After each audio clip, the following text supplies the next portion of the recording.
চাকরির ইন্টারভিউ দেওয়ার জন্য প্রায় 2 ঘন্টা ধরে ওয়েটিং রুমে বসে আছি। একে একে পিয়ন অনেককেই ডেকে নিয়ে গেল, কিন্তু আমাকে ডাকলো না। বুঝে গেলাম আমার সিরিয়াল আসতে এখন অনেক দেরি। ততক্ষণে চলুন আমার পরিচয়টা দিয়ে দিই। আমি সাজ্জাদ, পড়াশোনা শেষ করে চাকরি করছি, কিন্তু কোথাও চাকরি পাচ্ছি না। তাই আজকে একটা ইন্টারভিউ দিতে এসেছি, দেখি কি হয়। আপন বলতে কেউ নেই, বাকিটা গল্পে জানতে পারবেন। বসে থাকতে থাকতে আর ভালো লাগছে না, তখনই পিয়ন এসে আমার নাম ধরে ডাকলো। মনে মনে ভাবলাম, যাক, অবশেষে আমার সময় এসে গেছে। আমি পিয়নকে বলে ভিতরে গেলাম। ইন্টারভিউ রুমে 3 জন বসে আছে, 2জন ছেলে 1জন মেয়ে। তারা আমাকে চেয়ারে বসতে বলল।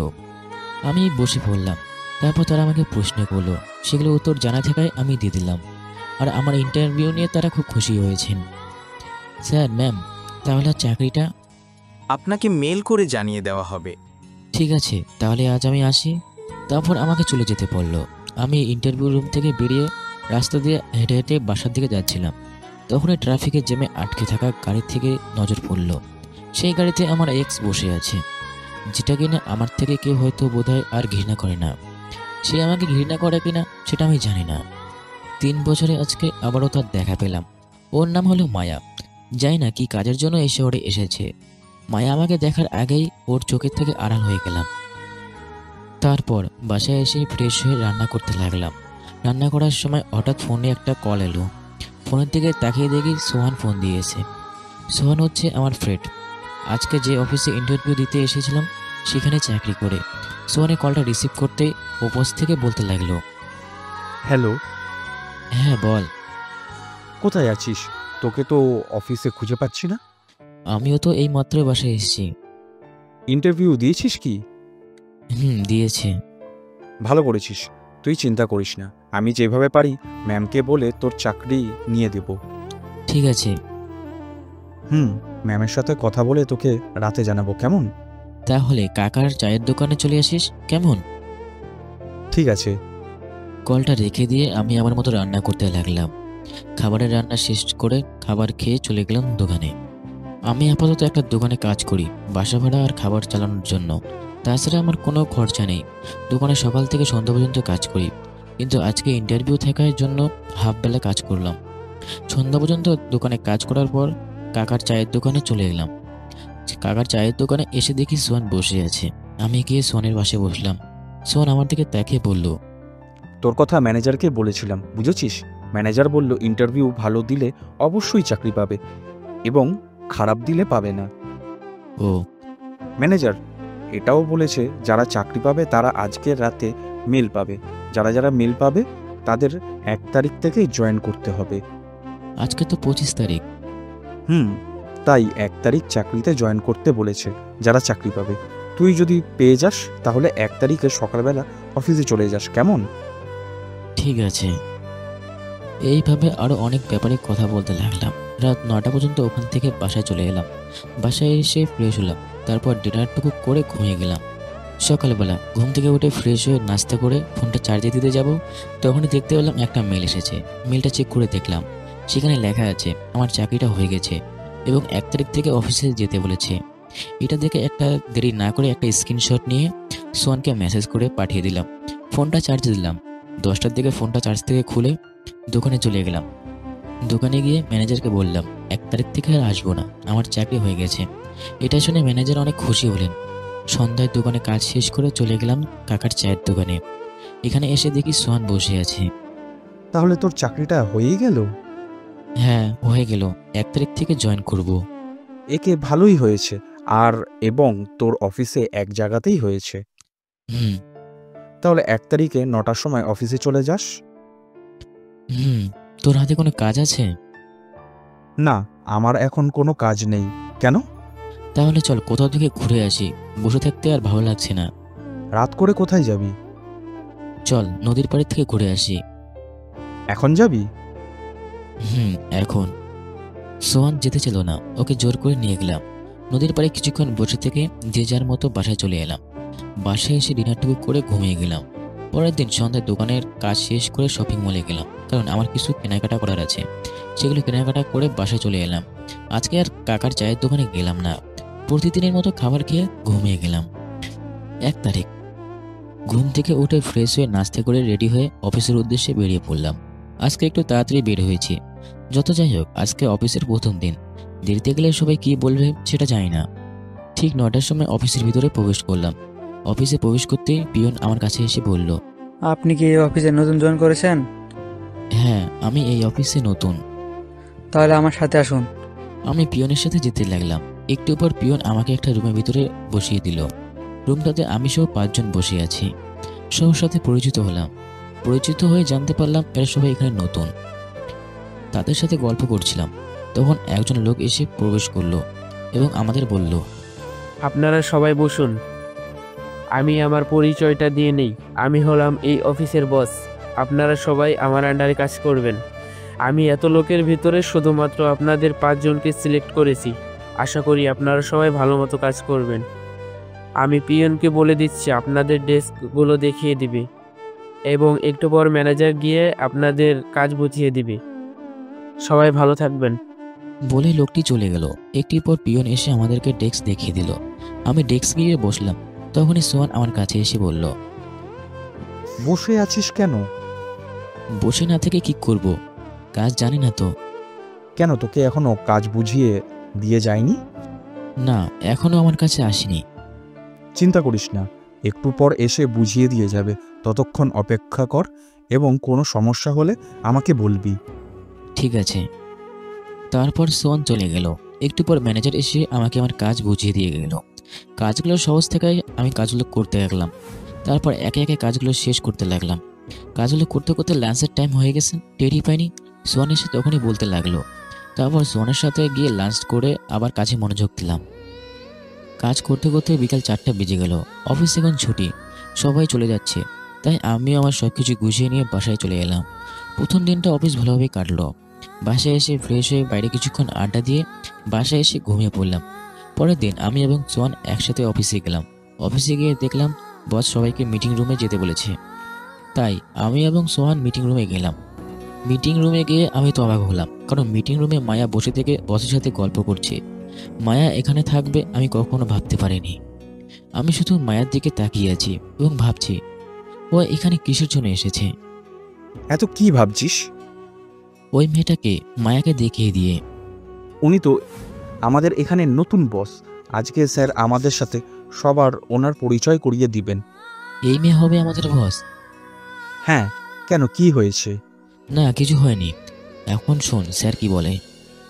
মনে মনে ভাবলাম এই মেয়ে যদি আমার বস হয় তাহলে এখানে আমি আর চাকরি করব না, কারণ আমি চাই না ওর আন্ডারে কাজ করতে। তারপর বস নিজের মেয়ের সাথে পরিচয় করিয়ে দিলেন এবং বললেন সে আজকের থেকে আমাদের অফিস দেখাশোনা করবে। এইটা বলে বস ওখান থেকে নেমে গেলেন। তারপর আমরা নিজেদের ডেস্কে এসে কাজ করতে লাগলাম। আমি মায়াকে দেখেছি, কিন্তু মায়া কি আমাকে দেখেছি কিনা সেটা আমি বলতে পারবো না। হয়তো দেখেছে। থাক, এইসব ব্যাপারে আর ভাবলাম না, আমি কাজ করতে থাকি। কাজ করছিলাম তখনই পিয়ন আমার কাছে এসে বলল, আপনাকে ম্যাম ডাকছে। আমাকে ডাকছে? হ্যাঁ, আপনাকে ডাকছে। এক্ষুনি আপনাকে তার কেবিনে যেতে বলল। ঠিক আছে, আপনি যান, আমি যাচ্ছি। জানি না কী কারণে আমাকে ডেকেছে। যেহেতু ডেকেছে সেটা গেলেই শুনতে পারবো কেন আমাকে ডেকেছে। এখানে আর দেরি না করাটাই ঠিক হবে। আমি মায়ার কেবিনের দরজার কাছে গিয়ে বললাম, ভিতরে আসবো? আসুন। তুমি নাকি আমাকে ডেকে পাঠিয়েছো? মায়া কিছু না বলে ঠাস করে আমার গালে একটা থাপ্পড় মারলো। তোর সাহস হয় কি করে তোর অফিসের বসকে তুমি করে বলার? আমি তোর বন্ধু নাকি গার্লফ্রেন্ড? কোনটা যে তুই আমাকে তুমি করে বলিস? আমি গালে হাত দিয়ে দাঁড়িয়ে আছি।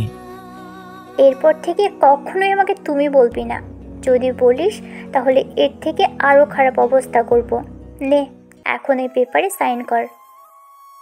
আমি কাগজটাতে সাইন করে দিয়ে বাইরে যখনই আসবো তখনই এটা আমাকে ডেকে বলল, চলে যাচ্ছিস কেন?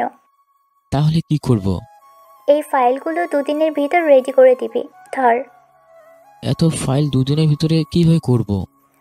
আমি জানি না, তোকে টাকা দিয়ে কাজ করাই আমি। যা বলবো সেটাই করবি। কিন্তু বলতে না দিয়ে? কথা না বলে এখন এখান থেকে চলে যা। আমাকে কিছু বলতে না দিয়ে? আমি জানি আমার সাথে কেন এমন করছে। কিছু বলবো না। একটা সময় আসবে যখন তুমি আমার মন জয় করার জন্য ঘুরে বেড়াবে, কিন্তু সেটা পারবে না। অনেকগুলো ফাইল হাতে ধরে দিয়ে, যেটা কিনা রেডি করতে মিনিমাম 1 সপ্তাহ সময় লাগবে, এবং এটা কিনা আমাকে দুদিনের মধ্যে করতে হবে। যত কথা বলবো তত সময় নষ্ট হবে, তাই দেরি না করে কাজ শুরু করে দিলাম। কাজ করতে করতে লাঞ্চের টাইম হয়ে গেল। লাঞ্চ করে এসে আবারও কাজ করতে লাগলাম। 4টার সময় অফিস ছুটি হয়ে গেল। এখনো অনেকগুলো ফাইল বাকি আছে। মনে মনে ভাবলাম এই ফাইলগুলো কাজ বাসায় গিয়ে করব, তাই ফাইলগুলো নিয়ে বাসায় এলাম। বাসায় এসে ফ্রেশ হয়ে একটু রেস্ট নিয়ে ফাইলগুলো নিয়ে কাজ করতে লাগলাম। কাজ করতে করতে রাত 1টা বেজে গেল। আমার সকল কাজ শেষে এই ফাইলের আর কোনো কাজ নেই। কালকে অফিসে গিয়ে ম্যামকে জমা দিব। অনেক রাত হয়ে গেছে, এখন আর দেরি করা ঠিক হবে না, তাই ঘুমিয়ে পড়লাম। সকালবেলা ঘুম থেকে উঠে দেখলাম 9:50 বেজে গেছে। 9টার সময় আমার অফিস, হাতে মাত্র 10 মিনিট সময় আছে। অফিসে লেট করে গেলে ম্যাম খবর করে দিবে, তাই তাড়াতাড়ি করে বিছনা ছাড়লাম। তারপর কোনো রকমে ফ্রেশ হয়ে নাস্তা না করে ফাইলগুলো নিয়ে অফিসে চলে গেলাম, কারণ যে টাইমটা আছে সেই টাইমটা আমি রাস্তা করতে পারবো না। তার চেয়ে ভালো হবে দুপুরে লাঞ্চ করে নেব। অফিসে এসে দেখি 5 মিনিট লেট। একটু শান্ত হলাম, এতটুকুর জন্য বোধহয় কিছু বলবে না, তাই নিজে ডেস্কে গিয়ে ফাইলগুলো সবকিছু ঠিকঠাক করতে লাগলাম। তখনই পিয়ন এসে বলল, ম্যাম আপনাকে ডাকছে, এখনও যেতে বললো আপনাকে। ঠিক আছে, ম্যামকে বললো না, আমি যাচ্ছি। ফাইলগুলো নিয়ে ম্যামের কেবিনের দরজার কাছে গিয়ে বললাম, ম্যাম আসবো? আসুন। ফাইল নিয়ে এসেছেন কি? জি ম্যাম, এই নিন আপনার ফাইল। বলে ফাইলগুলো মায়ের হাতে দিলাম। মায়া ফাইলগুলো হাতে নিয়ে আমাকে কষে একটা থাপ্পড় মারলো। কি পেয়েছেন আপনি? এটা কি আপনার বাবার অফিস? যখন মন চাইবে তখনই আসবেন। আজকে লেট করে কেন এলেন? ম্যাম, আমি রাস্তায় অনেক জ্যামে পড়েছিলাম, তাই আসতে দেরি হয়ে গেছে। আমার কাছে এসব জ্যাম চলবে না, এই বলে দিলাম।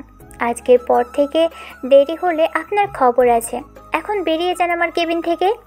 আমি চুপচাপ কেবিন থেকে বেরিয়ে এলাম এবং ঠিক করলাম এই অফিসে আর চাকরি করব না। নিজের ডেস্কে বসে রিজাইন লেটার লিখে ম্যামের কেবিনে গেলাম এবং তার হাতে লেটারটা দিলাম। কিসের লেটার এটা?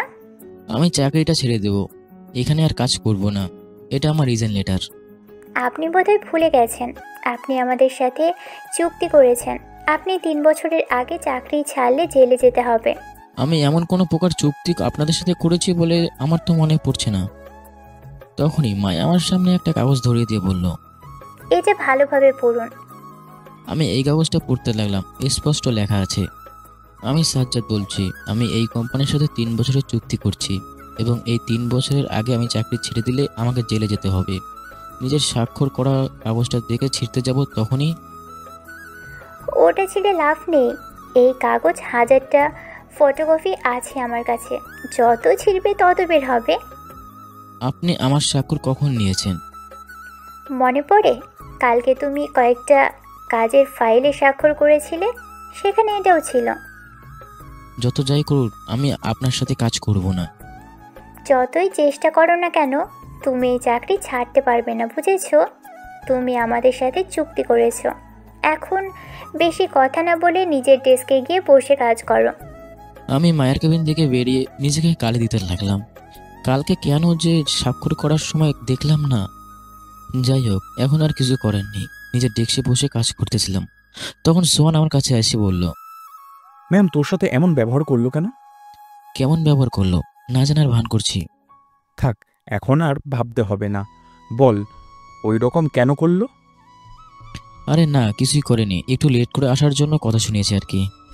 ও আচ্ছা, শোন, আগামী শুক্রবার আমার বিয়ে, তোকে কিন্তু তার দিন আগে চলে আসতে হবে। আরে না, আমি এসব বিয়েতে আসবো না। বেস্ট ফ্রেন্ড, তোকে আমার বিয়েতে আসতেই হবে। বুঝছি, এখন যা, চেষ্টা করবো যাওয়ার।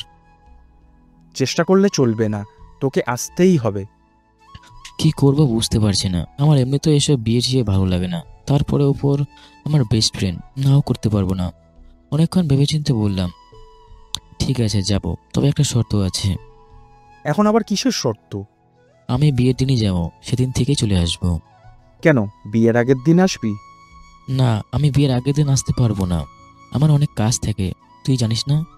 ঠিক আছে, তাহলে তুই শুধু শুক্রবারে আসিস। এখন নিজের জায়গায় যা, না হলে ম্যাম দেখলে রাগারাগি করবে। ওকে, তাহলে আসিস কেমন? এবং কোনো দরকার পড়লে আমাকে কল করবি। এই কয়েকদিন অফিসে আসবো না। ওকে। তারপর সোহান চলে গেল। আমি আমার মতো কাজ করতে লাগলাম। সেদিনের মতো কাজ শেষ করে বাসায় চলে এলাম। বাসায় এসে ফ্রেশ হয়ে খাবার খেয়ে একটু বাইরে বেরোলাম। আজকের সোহানকে বাইরে আসতে বললাম না, আমি জানি ও এখন ওর বিয়ের কাজ নিয়ে ব্যস্ত আছে। তাই আমার অন্য বন্ধুদের সঙ্গে কিছুক্ষণ আড্ডা দিয়ে বাসায় চলে এলাম। পরের দিন সকালে অফিসে গেলাম, বিকালে চলে এলাম। আনন্দের বিষয় হলো যে আজকে আমাকে সারাদিনও ম্যাম ডাকেনি। দেখতে দেখতে সোহানের বিয়ের দিন চলে এলো। বিয়ের দিন সকালে সোহানের বিয়েতে আমার যাওয়ার কোনো ইচ্ছে ছিল না, কিন্তু সোহান অনেকবার কল দিয়েছে, তাই যেতে হবে। সকালে নাস্তা করে ফ্রেশ হয়ে বাসা থেকে বেরিয়ে এলাম। তারপর একটা রিক্সা নিয়ে চলে গেলাম সোহানের বাসার দিকে। সোহানের বাসা আসার পর রিক্সা থেকে নেমে ভাড়া দিলাম। আজকে সোহানের বাসাটাকে চেনাই যাচ্ছে না, পুরো বাসাটা বিয়ে বাড়ি সাজানো। আমি গুটি গুটি পায়ে বাসার ভিতরে প্রবেশ করলাম। ভিতরে প্রবেশ করে দেখি সোহানের ভবিষ্যতে সবাই গল্প করছে। আমাকে দেখে সোহানের আম্মু আমার কাছে এসে বলল, সাজ্জাদ, কখন এসেছো? আন্টি এই মাত্র এসেছি। সোহানুর রুমে আছে, যাও তুমিও রুমে যাও। আমি সোহানের রুমের দিকে গেলাম। আসলে এই বাসায় অনেকবার এসেছি, তাই বাসায় কোথায় কার রুম এটা আমার জানা। তাছাড়া অনেক যাতায়াত করা হয়েছে, যার জন্য সোহানের আব্বু আম্মু আমাকে চেনে। সোহানের দরজার কাছে গিয়ে বললাম, সোহান ভিতরে আছিস নাকি? সোহান আমাকে ভিতরে যেতে বলল। আমি ভিতরে গিয়ে দেখি সোহান ওয়াশরুমের ভিতরে। একটু পর বের হয়ে বলল, এত দেরি করে আসছিস কেন? আরো তাড়াতাড়ি আসতে পারলি না? কোথায় দেরি করে এসেছি, আমার সময়ের আরো আগে এসেছি। খাওয়া দাওয়া করেছিস? সকালে নাস্তা বাসায় করে এসেছি। ঠিক আছে, তাহলে চল তোকে তোর ভাবির সাথে পরিচয় করিয়ে দিই। ঠিক আছে চল। তারপর সোহানের ওয়াইফের সাথে আমার পরিচয় করিয়ে দিল। তারপর আমরা তিনজন মিলে গল্প করতে লাগলাম। গল্প করতে করতে আমার চোখ দরজার দিকে গেল। মায়া বাসার ভিতরে প্রবেশ করছে। তখন আমি সোহানকে বললাম, তুই ম্যামকে আসতে বলছিলি নাকি? আসতে বলেছিলাম। তাকে বলছিলি কেন? হাজার হোক, সে আমাদের অফিসের বস, তাকে তো বলতেই হবে না। বললে তো আর হবে না, বুঝিস না? কেন, ম্যামের সাথে তোর কোনো ঝামেলা হয়েছে নাকি? সেই সব কিছু না বলে এমনি বললাম। তারপর সোহান ম্যামকে দেখতে পেল। সোহান উঠে গিয়ে ম্যামের কাছে গিয়ে বলল, ম্যাম ভালো আছেন? হ্যাঁ ভালো আছি। তুমি কোথায় ছিলে? তোমাকে কখন থেকে খুঁজছি। এই তো ম্যাম, এইদিকে বসে গল্প করছিলাম। আসুন, আপনার সাথে আমার ওয়াইফের সাথে পরিচয় করিয়ে দিই। ঠিক আছে চলো। তারপর সোহান ম্যামকে ওর বউয়ের কাছে নিয়ে গেল। তারপর তাদের সাথে পরিচয় করে দিল। পরিচয় শেষে সোহান খেয়াল করলো সাজ্জাদকে কোথাও দেখা যাচ্ছে না। তাই সোহান সাজ্জাদের ফোনে ফোন দিল, কিন্তু ফোন বন্ধ বলছে। সোহান বারবার কাউকে কল করছে। এটা দেখে ম্যাম বলল, কি হয়েছে? কাকে কল করছো? সাজ্জাদকে কল করছি, কিন্তু ওর নাম্বার বন্ধ বলছে। দেখি ওর নাম্বারটা আমাকে দাও তো, আমি কল দিই। সোহান সাজ্জাদের নাম্বারটা ম্যামকে দিল। ম্যাম বারবার কল দিতে থাকলো, কিন্তু শুধু বন্ধ বলছে। এদিকে সাজ্জাদ মানে আমি। সোহান ম্যামের সঙ্গে কথা বলার সময় আমি চুপি চুপি বিয়েবাড়ি থেকে বেরিয়ে এসেছিলাম। এখন বাসায় না গিয়ে নদীর পাড়ে যাচ্ছি। যদি বাসা যাই তাহলে সোহান বাসায় চলে আসতে পারে। ফোনটা বন্ধ করে রেখেছি, যেন ওরা আমাকে ফোন করতে না পারে। ফোন যেন বন্ধ থাকে। বিয়েবাড়ি থেকে কেন এলাম এটা সবার মনে প্রশ্ন থাকতে পারে, তাই উত্তরটাও দিচ্ছি। আপনারা নিশ্চয়ই জানেন মায়া আমার সাথে কেমন ব্যবহার করে। আমি ভালো করে জানি মায়া সবার সামনে আমাকে কোনো না কোনোভাবে অপমান করবেই। সেই জন্য আমি সেখান থেকে চলে এসেছি। একটু পর নদীর পাড়ে এলাম। দূরে দেখলাম একটা গাছের নিচে ফাঁকা জায়গা আছে। সেই দিকে হাঁটা ধরলাম। 6 বছর আগে ফ্ল্যাশব্যাক। মায়ার সাথে দেখা হয়েছিল, সেদিন ছিল শনিবার। প্রতিদিনের মতো পায়ে হেঁটে যাচ্ছিলাম ভার্সিটিতে। এমন সময় রাস্তার এক পাশে মানুষের ভিড় দেখতে পেলাম। কি হয়েছে দেখার জন্য গেলাম। পরে দেখতে পেলাম ভিড়ের ভিতরে একটা মেয়ে পড়ে আছে। মেয়েটা আর কেউ না, মেয়েটা ছিল মায়া। খেয়াল করলাম মেয়েটার মাথা দিয়ে রক্ত বেরোচ্ছিল। আমি জানতাম এখানকার মানুষজন রাস্তার সমস্যা হলে সাহায্য করা তো দূর কি বাদ, উল্টা সে ভিডিও করে আপলোড করবে নানান জায়গায়। তাই আমি এটা দেখতে না পেরে কয়েকজনকে বললাম, আপনারা একটু সাহায্য করুন, ওনাকে হাসপাতালে নিয়ে যেতে হবে। তখন কয়েকজন আমাদেরকে গাড়িতে তুলে দেয়। তারপর আমি মায়া মানে মেয়েটিকে নিয়ে হাসপাতালে চলে আসি এবং ইমার্জেন্সি কেবিনে ভর্তি করি।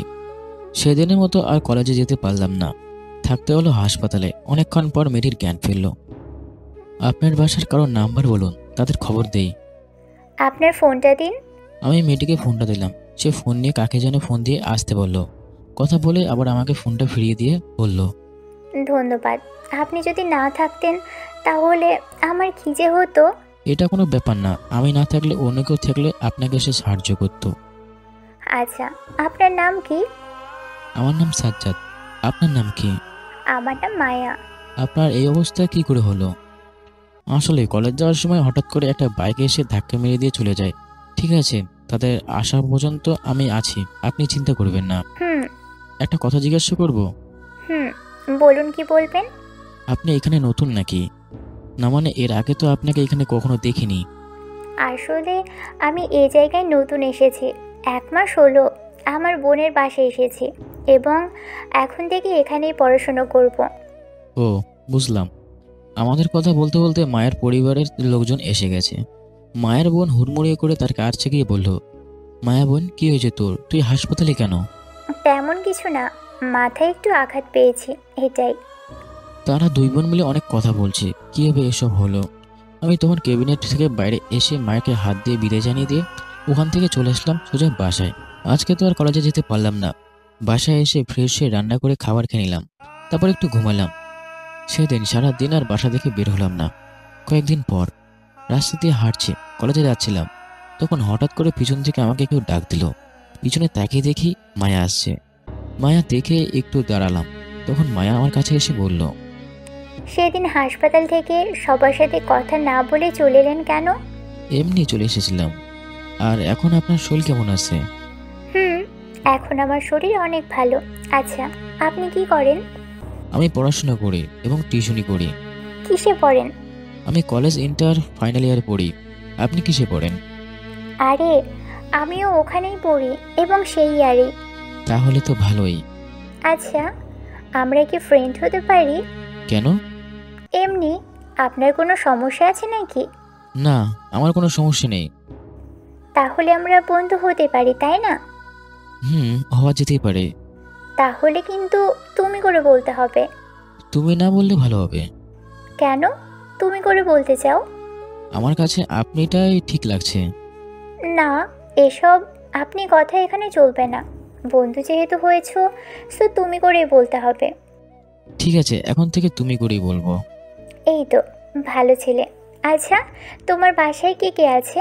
আমার বাসায় আমি একা। কেন, তোমার বাবা মা নেই? না, তারা মারা গেছেন অনেক আগে। I am sorry. যেহেতু তোমার কেউ নেই, তাহলে তুমি চলো কিভাবে? প্রথমে বলছিলাম না আমি টিউশনি করাই, সেটা দিয়ে আমার চলে যায়। ও, তোমার বাসায় কে কে আছে? আমার বাসায় সকলেই আছে, বাবা মা ভাই বোন। ও, কথা বলতে বলতে কলেজে চলে এলাম। ক্লাস শুরু হতে এখন আর কয়েক মিনিট বাকি আছে, তাই ক্লাসে গিয়ে আমি আমার জায়গায় বসলাম। মায়া ওর সিটে গিয়ে বসলো। একে একে সকল ক্লাস শেষ হয়ে গেল। ক্লাস শেষে ক্যাম্পাসে বসে একটা মেয়ে ফ্রেন্ডকে টপিক বুঝিয়ে দিচ্ছিলাম। তখনই হুট করে আমার সামনে মায়া চলে আসলো এবং বলল, তুমি এই মেয়েটার সাথে কি করছো? ওর একটা জায়গায় সমস্যা, সেটা বুঝিয়ে দিচ্ছি। বোঝানোর জন্য অনেকে আছে, তুমি আমার সাথে চলো এখন। বলে মায়া আমার হাতে টানতে টানতে রাস্তায় নিয়ে আসে। একটা রিক্সা ডাকলো। রিক্সা আসার পর মায়া আমাকে রিক্সায় উঠতে বলল। আমি রিক্সা ওঠার পর মায়াও রিক্সা উঠে পড়লো। এই প্রথমবার কোনো মেয়ের সাথে রিক্সায় বসলাম। আবার মায়ের কথা ভাবতে লাগলাম, এই কয়েকদিনে কত অধিকার দেখাচ্ছে আমার উপর। জানি না সামনে আবার দিনগুলো কি করে বসে। এরপর থেকে তুমি কোনো মেয়ের সাথে কথা বলবে না, বুঝছো? ঠিক আছে, তাহলে তোমার সাথেও কথা বলবো না। আমার সাথে কথা বলবে না কেন? তুমি তো বললে যে কোনো মেয়ের সাথে যেন কথা না বলি। তুমিও তো একটা মেয়ে। আমি ওটা বলেছি নাকি? তুমি শুধু আমার সাথে কথা বলবে, তাছাড়া অন্য কোনো মেয়ের সাথে কথা বলবে না। কেন, কথা বললে তোমার সমস্যা নাকি? হুম, শুধু ছোট সমস্যা না, অনেক বড় সমস্যা। আচ্ছা, তোমার কি কোনো গার্লফ্রেন্ড আছে? কি বলো, আমার মতো ছেলের গার্লফ্রেন্ড থাকবে? কেমন করে বলো তো? কেন, কি কম আছে তোমার ভিতর? সুন্দর চেহারা নেই, পকেট ভর্তি টাকা নেই। একটা ছেলের জীবনে এইসব সমস্যাগুলো থাকতে আর কিছু লাগে না। এটা মোটেও না। সব মেয়েরা টাকা খোঁজে না, কিছু মেয়ে আছে তারা ভালো মনের মানুষ খোঁজে। আমি তেমন মেয়ে দেখতেই পাই না। খুঁজলে অনেক দেখতে পাবে। রিস্কা আমার বাসার সামনে চলে আসার জন্য রিস্কা মামাকে রিস্কা থামাতে বললাম। তারপর আমি রিস্কা থেকে নেমে ভাড়া দিতে যাব, তখনই মায়া আমায় বাধা দিয়ে বলল, তুমি ভাড়া দিও না, আমি ভাড়া দিয়ে দিব। মামা, আপনি চলুন, ওর কাছ থেকে ভাড়াটা নেবেন না। রিস্কাওয়ালা আমার কাছ থেকে ভাড়া না নিয়ে চলে গেল। যাই হোক, আমার টাকাটা বেঁচে গেল। বাসার ভিতরে ঢুকে ফ্রেশ হয়ে খাবার রান্না করছিলাম, তখনই আমার ফোনটা বেজতে লাগলো। আমি ফোনটার দিকে তাকিয়ে দেখি একটা অজানা নাম্বার থেকে কল, তাই ধরলাম না। অনেকক্ষণ ধরে ওই নাম্বার থেকে কল আসছে, তাই ভাবলাম কার না কার কি হয়েছে, তাই আমাকে কল করেছে। অনেকক্ষণ ভেবে কলটা রিসিভ করলাম। অফিস থেকে একটা মেয়েলি কণ্ঠে বলতে লাগলো, এতক্ষণ ধরে কল দিয়েছি, কল রিসিভ করছো না কেন? কে আপনি? আমি মায়া, এতক্ষণ ধরে আমার কল রিসিভ করছিলে না কেন? মানে বললাম মায়া আমাকে কল দিয়েছে কেন, আর নাম্বার কোথায় পেলো? তুমি আমাকে কল দিয়েছো কেন এবং আমার নাম্বার কোথায় পেলে? এমনি তোমার সাথে কথা বলার জন্য কল দিয়েছি। কি করছো? আমি এখন কথা বলতে পারবো না, আমি কাজ করছি। আমার নাম্বার কোথায় পেলে আগে এটা বলো। তোমার নাম্বার আগে থেকে আমার কাছে ছিল। সেদিন হাসপাতালে তোমায় দিয়ে কল দিয়েছিলাম না, সেখান থেকে ম্যানেজ করেছি। ও, আমি তো এখন কথা বলতে পারবো না, কাজ করছি, পরে কল দিও। ওসব পরে বলো। এখন বলো, তুমি ঠিকঠাকভাবে বাসায় গিয়েছো কি? ঠিকই ভেবে এসেছি। তুমি গিয়েছো কি? হুম, এসেছি। লাঞ্চ করেছো? না, এখনো করিনি, খাবার রান্না করছি, তুমি কল দিলে। ঠিক আছে, তাহলে তুমি রান্না শেষ করো, পরে আমি কল দিব। এবং এটা আমার নাম্বার, তুমি সেভ করে রেখে দিও। জানি, এখন কল রাখো। তবুও মায়া কলটা রেখে দিতে চায় না। শেষে আমি জোর করে কলটা রেখে দিয়েছি। তারপর আবার রান্না করতে লাগলাম। খাবার রান্না করে খেয়ে কিছুক্ষণ রেস্ট নিয়ে টিউশনি করতে গেলাম। এইভাবে কিছুদিন কেটে গেল। এখন আমার এবং মায়ের ভেতরে খুব ভালো একটা সম্পর্ক হয়ে গেছে। আমরা দুজন সবসময় একসাথে ঘোরাঘুরি করি এবং মাঝে মাঝে মায়া আমার জন্য খাবার রান্না করে নিয়ে আসে। আগামীকাল মায়ের জন্মদিন। বাসায় ছোট্টখাটো একটা অনুষ্ঠান করবে, সেখানে আমাকে যেতে বলেছে। আমি সেখানে যেতে চাইনি, কিন্তু এমনভাবে বলেছে যে আমাকে যেতেই হবে। ভাবছি জন্মদিন তো খালি হাতে যাওয়া যায় না, কিছু একটা নিয়ে যেতে হবে। তাই অনেক ভেবেচিন্তে ঠিক করলাম মায়ের জন্য একটা শাড়ি নিয়ে যাব। দেরি না করে শপিং মলে গিয়ে মায়ের জন্য একটা শাড়ি কিনে নিয়ে আনলাম। সন্ধ্যায় মায়েদের বাসায় যাওয়ার জন্য রেডি হচ্ছিলাম, তখন হুট করে মায়ের কল আসলো। কলটা রিসিভ করে ওপাশ থেকে মায়া বলতে লাগলো, তুমি কোথায়? তোমাকে তো দেখতে পাচ্ছি না। আমি বাসায় আছি, রেডি হচ্ছি।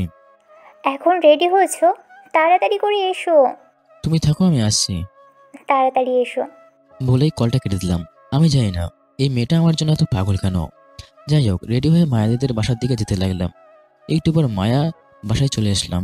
মায়া দরজার কাছে এসে কলিং বেল বাজালাম। মায়া দরজা খুলে দিল। আমাকে দেখেই বলল, আরে, তোমার আসতে এতক্ষণ লাগে কেন? আমার বাসা থেকে আসতে একটু সময় তো লাগবেই। হুম, এসো, এখন ভেতরে এসো। আমি ভিতরে ঢুকেই মায়ের হাতে শাড়ির প্যাকেটটা দিয়ে বললাম, এটা তোমার জন্য। তোমাকে এসব কে আনতে বলেছে? কাউকেই বলিনি, আমি নিজের ইচ্ছাতে নিয়ে এসেছি। হুম, যাও, এখন ওখানে গিয়ে বসে থাকো। একটু পর তোমার জন্য সারপ্রাইজ আছে। কি সারপ্রাইজ? সেটা বললে তো আর সারপ্রাইজ থাকবে না, তাই না? তুমি এখানে থাকলে দেখতে পারবে কি সারপ্রাইজ। ঠিক আছে। একটা ফাঁকা চেয়ারে বসে পড়লাম। বাসায় অনেক লোকজন এসেছে, সবাই যে যার মতো ব্যস্ত। একটু পর মায়া আমার সামনে এলো এবং আমার হাতে একটা কাগজ ধরিয়ে দিয়ে বলল, এটা তোমার জন্য। কয়েকটা শব্দ আছে, যে লেখাগুলো সবগুলো সত্যি। তুমি এখানে বসে চিঠিটা পড়ো প্লিজ। মায়ের কথায় আমি কাগজটা খুললাম। ভিতরে দেখলাম অনেক কিছু লেখা আছে। আমি লেখাগুলো পড়তে লাগলাম। কাগজে লেখা ছিল, তোমাকে প্রথমেই ধন্যবাদ, সেদিন আমাকে আমার জীবন বাঁচানোর জন্য। শুধু এই কথা না, আমার মনের সকল কথা আজ তোমায় বলে দিব। তুমি একে একে সবগুলো পড়বে। সেদিন হাসপাতালে তোমাকে প্রথম দেখি, আমার অনেক ভালো লাগে। সেদিন থেকে রোজ তোমার কথা ভাবতাম। ভাবতে ভাবতে কখনো তোমাকে ভালোবেসে ফেলেছি সেটা বুঝতে পারিনি। এতদিনে তোমাকে অনেকবার বলার চেষ্টা করেছি, কিন্তু পারিনি। তাই তোমাকে আমার জন্মদিনে বলবো, লাভ ইউ, খুব ভালোবাসি তোমায়, তোমাকে ছাড়া বাঁচবো না। তোমার কাছে আমার জন্মদিনের গিফট হিসেবে আমি তোমাকেই চাই। তুমি আমার হবে, সত্যি বলছি। আমার হলে সহজে তোমাকে ছাড়বো না, সব সময় তোমার সাথে থাকবো। সবশেষে আবারও বলছি, খুব ভালোবাসি তোমাকে। কাগজের লেখাগুলো পড়ে কি বলবো সেটা বুঝতে পারছি না। এখন বুঝতে পারছি মায়া আমার এত আদর যত্ন খোঁজ খবর কেন নিত। ও যে আমাকে ভালোবাসে সেটা বলতো পারতো না, তাই আজকে বলেছে। আমিও যে মায়াকে ভালোবাসি না সেটা নয়, আমিও ওকে কয়েকদিন ধরে ভালোবাসতে শুরু করেছি। কিন্তু আমি মায়াকে নিজের করতে পারবো না, কারণ আমি গরিব এবং মায়া অনেক বড় লোকের ঘরের মেয়ে। এত কি ভাবছো? কিছু বলছো না কেন? দেখো, আমি তোমাকে ভালোবাসতে পারবো না। কি কারণে ভালোবাসতে পারবে না আমাকে? কি কম আছে আমার ভিতর? সেটা বড় কথা নয়, বড় কথা হচ্ছে তুমি বড় লোকের ঘরের মেয়ে, আমি হলাম গরিব ইতিম একটা ছেলে। তোমার সাথে আমার চাই না, তুমি আমার থেকে অনেক ভালো ছেলে পাবে। আমার ভালো ছেলে লাগবে না, আমার তোমাকে লাগবে। দেখো, এটা আমার দ্বারা সম্ভব নয়, পারলে আমাকে ক্ষমা করে দিও। কথাগুলো বলে মায়াদের বাসা থেকে বেরিয়ে এলাম সোজা আমার বাসায়। বাসায় এসে খাবার রান্না করছিলাম, তখনই আমার কলিং বেল বেজে উঠলো। আমি দরজা খুলে অবাক হয়ে গেলাম। দরজার কাছে মায়া, মায়ার বোন এবং একটা মেয়ে দাঁড়িয়ে আছে। মেয়েটাকে আমি চিনি না।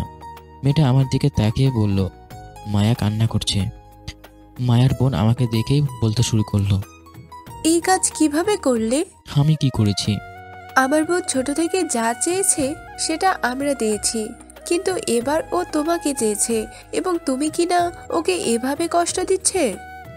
আপু শোনেন, আপনাদের সাথে আমাদের যায় না। আপনারা ধনী মানুষ এবং আমি গরিব ইতিম একটা ছেলে। আপনার এবং আমার ভিতরে আকাশ পার্থক্য। শোনো, ওই সব দিয়ে কিছু হয় না। আমরা টাকা পয়সা কিছু চাই না, তুমি শুধু আমার বোনকে তোমার কাছে রাখলেই হবে। আপনি বুঝতে পারছেন না, আমাকে বলতে না দিয়েই। টাকা দিয়ে সব কিছু হয় না, বুঝেছো? তুমি আমার বোনকে ভালোবাসবে এবং সারা জীবন নিজের কাছে রাখবে, এটাই ফাইনাল কথা। এর বাইরে যেন আমি কিছু না শুনি। এবং মায়াকে তোমার কাছে রেখে গেলাম। আমার সামনে একটা কাজ আছে, 30 মিনিট পরে এসে মায়াকে নিয়ে যাব। তারপরে মায়ের বোন আমাকে কিছু বলার সুযোগ না দিয়ে চলে গেল। আমার সামনে দাঁড়িয়ে আছে মায়া। আমি মায়াকে রুমের ভিতরে নিয়ে এলাম। মায়া এখন কান্না করছে। এদিকে আমি রান্না করছিলাম, সেখানে গেলাম। রান্না করছিলাম তখন হঠাৎ করে মায়া আমাকে জড়িয়ে ধরে বলল, আমাকে ভালোবাসলে তোমার কি ক্ষতি হবে একটু বলো না প্লিজ। আমাকে একটু ভাবতে দাও। এখন তো আমাকে ছাড়ো, না হলে খাবার পুড়ে যাবে। আমি তো তোমার কাছে টাকা পয়সা চাই না, শুধু তোমার ভালোবাসা চাই। মায়ের কথাগুলো শুনে বুঝলাম মায়া সত্যি আমাকে খুব ভালোবাসে।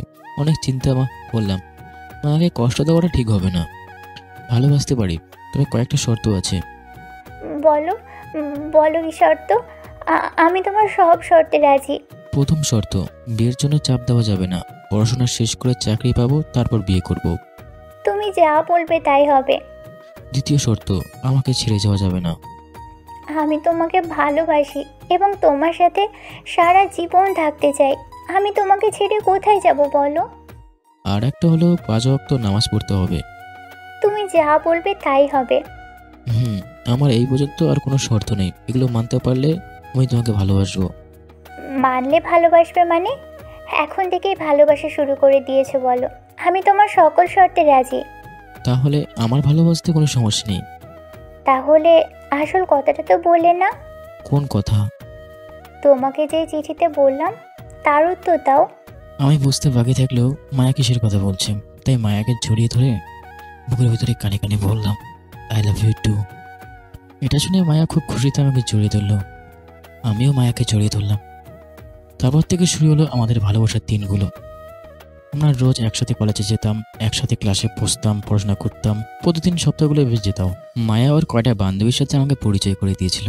আসলে ওদের আগের থেকেই চিনতাম, কিন্তু কথা বলতাম না। মায়ের সবথেকে কাছের ফ্রেন্ড ছিল ইরা। ইরা আমার এবং মায়ের সম্পর্ক কথাগুলো জানতো। কিন্তু একটা বিষয় আমি লক্ষ্য করতাম, এরা আমাদের দুজনকে একসাথে সহ্য করতে পারতো না। এটা নিয়ে তেমন কিছু গুরুত্ব দিতাম না। এইভাবে আমাদের ভালোবাসার 8 মাস কেটে গেল। এতদিনে আমাদের ভালোবাসা আরও গভীর হয়ে গেছে। কেউ কাউকে ছাড়া থাকতেই পারতাম না। একদিন রাতে টিউশনি করে আমি বাসায় ফিরছিলাম, তখন হঠাৎ করে আমার সামনে ইরা চলে এলো এবং বলতে লাগলো, সাজ্জাদ, একা একা কোথায় যাচ্ছ? এত রাতে এই নির্জন রাস্তায় ইরাকে দেখতে পেয়ে একটু অবাক হলাম। কী কারণে এখানে এসেছে সেটা জানার জন্য বললাম, তুমি এত রাতে এখানে কি করো? এসেছিলাম একটা কাজে, এখন বাসায় যাচ্ছি। তুমি কোথায় গিয়েছিলে? আমি আমার কাজ থেকে ফিরছি। তুমি একা একা? তোমার সাথে কেউ নেই? আসলে আমি দুপুরে বাসা থেকে বের হয়েছিলাম, ভেবেছিলাম বিকেলের ভেতরে কাজটা শেষ হয়ে যাবে, কিন্তু দেরি হয়ে গেছে। কি কাজ করলে যে এত দেরি হলো? সেটা তোমার জানা লাগবে না, চলো তো আমি বাসায় যাব। বলেই আমার এক হাত জড়িয়ে ধরে হাঁটতে লাগলো। আমার হাত ওর কাছ থেকে ছাড়িয়ে নিয়ে বললাম, বাসায় চলে যাব, আমার কাছে আসার চেষ্টা করো না। কি হবে তোমার কাছে গেলে? সবাই খারাপ ভাববে। এখন কথা না বলে তাড়াতাড়ি চলো, তোমাকে বাসায় রেখে আসি। তারপর ইরাকে নিয়ে ওর বাসার দিকে হাঁটতে লাগলাম। রাস্তায় অনেকবার ইরা আমাকে জড়িয়ে ধরেছে। আমি প্রতি রাতে ওকে বারবার জিজ্ঞাসা করেছিলাম, কেন এরকম করছো? তখন ইরা বলল সে নাকি একা একা ভয় পায়। কিছুক্ষণ পর ইরাকে ওর বাসায় দিয়ে আমি বাসায় চলে গেলাম। পরদিন সকালে কেউ কলিং বেল বাজতে থাকলো। আমি ভেবেছিলাম মায়া হয়তো বোধহয় এসেছে, কিন্তু আমার ধারণা ভুল করে দেখি ইরা এসেছে। আমার দরজার সামনে দাঁড়িয়ে আছে। ইরাকে আমার বাসায় দেখে আমি একটু অবাক হলাম। তুমি আমার বাসায় কি কারণে? তোমার সাথে কিছু কথা আছে, তাই এসেছি। কি কথা বলবে তাড়াতাড়ি বলো। আরে অদ্ভুত, ভেতরে তো আসতে বলো, নাকি বাইরে দাঁড় করিয়ে কথা শুনবে? ও আসো, ভিতরে আসো। তারপর এটা ভিতরে এসে খাটের উপর বসলো। আমি ওর কাছে যেতে ও আমার সামনে একটা প্যাকেট ধরিয়ে দিয়ে বলল। এটা খুলে দেখো, তোমার জন্য উপহার। তারপর আমি প্যাকেটটা খুলে তো শর্ট খেলাম, কারণ প্যাকেটে ইরা আর আমার অনেকগুলো ছবি রয়েছে। সেই ছবিগুলো কালকে রাতের, যখন ইরা আমাকে জড়িয়ে ধরেছিল। ছবিগুলো যে দেখবে সে ভাববে এটা একদম পুরো সত্যি। তুমি এইসব ছবি তুলেছো কেন? ছবিগুলো এজন্যই তুলেছি যে তুমি যেন আমাকে ভালোবাসো। আমাকে এসব ভয় দেখে লাভ নেই। তুমি ভালো করেই জানো আমি মায়াকে ভালোবাসি। এই ছবিগুলো মায়াকে দেখালে সে তোমার ভালোবাসা ফেলে চলে যাবে। আমি জানি মায়া এইসব কথা বিশ্বাস করবে না। তখনই কলিং বেল বাজলো। আমি দরজা খুলতে যাব, তখনই আমার মাথায় কিছু আঘাত অনুভব করলাম। তারপরে আমার আর কিছু মনে নেই। যখন চোখ খুললাম দেখলাম আমি হাসপাতালে, আমার পাশে মায়া বসে আছে। আমার জ্ঞান ফেরা দেখে এটা দেখে মায়া আমাকে বলতে লাগলো। তুমি এই কাজটা কেন করলে আমাকে বলো। আমি এবার কি করলাম? এখন না জানার ভান করছিস কেন? তুই ইরাকে ধর্ষণের চেষ্টা করিসনি? তুমি কি আবল তাবল বলছো বলো তো? আমি আবল তাবল কিচ্ছু বলছি না, আমি নিজের চোখে দেখেছি। তোর এতই যদি দেহের দরকার ছিল তাহলে আমাকে বলতি, আমি দিতাম। কিন্তু কেন তুই ইরার সাথে এমন কাজ করতে গেলি? আমি তো ওর সাথে কিছুই করিনি, তুমি আমাকে ভুল বুঝছো। যা করার সব তো আমার সামনেই করেছিস, আবার বলছিস কিছুই করিসনি। আমি সব দেখেছি। যখন আমি তোর বাসায় দরজার কলিং বেল বাজাই, তখন দেখলাম ইরা তোর রুম থেকে চিৎকার করতে করতে বের হয়ে আসছে। তারপর তুমি যা ভাবছো এসবের কিছুই হয়নি। উল্টা ইরা তোমাকে ভুল বোঝানোর চেষ্টা করেছে। ইরা আমাকে ভুল বোঝায়নি। তোর আর ইরার অনেকগুলো ছবি আমার কাছে আছে, বিশ্বাস না হলে তুই দেখ। মায়া তুমি আমার কথা শোনো, আমি তোমাকে ভালোবাসি। আমি ওর সাথে এসব কেন করতে যাবো বলো? সেটা আমি জানি না। এবং একটা কথা শুনে রাখ, আজকে তোর এবং আমার ভিতর কোনো সম্পর্ক নেই। আমি কোনো ধর্ষকের সাথে সম্পর্ক রাখতে চাই না। মায়া তুমি আমার কথাটা শোনো প্লিজ। কি বলেছিলাম না তোমাদের সম্পর্কটা আমি ভেঙেই ছাড়বো। এখন তোমাকে আমি ছাড়া কেউ মেনে নিবে না। তুমি আমার সাথে যা করার করো না কেন, আমি তোমাকে ভালোবাসবো না। দেখা যাবে।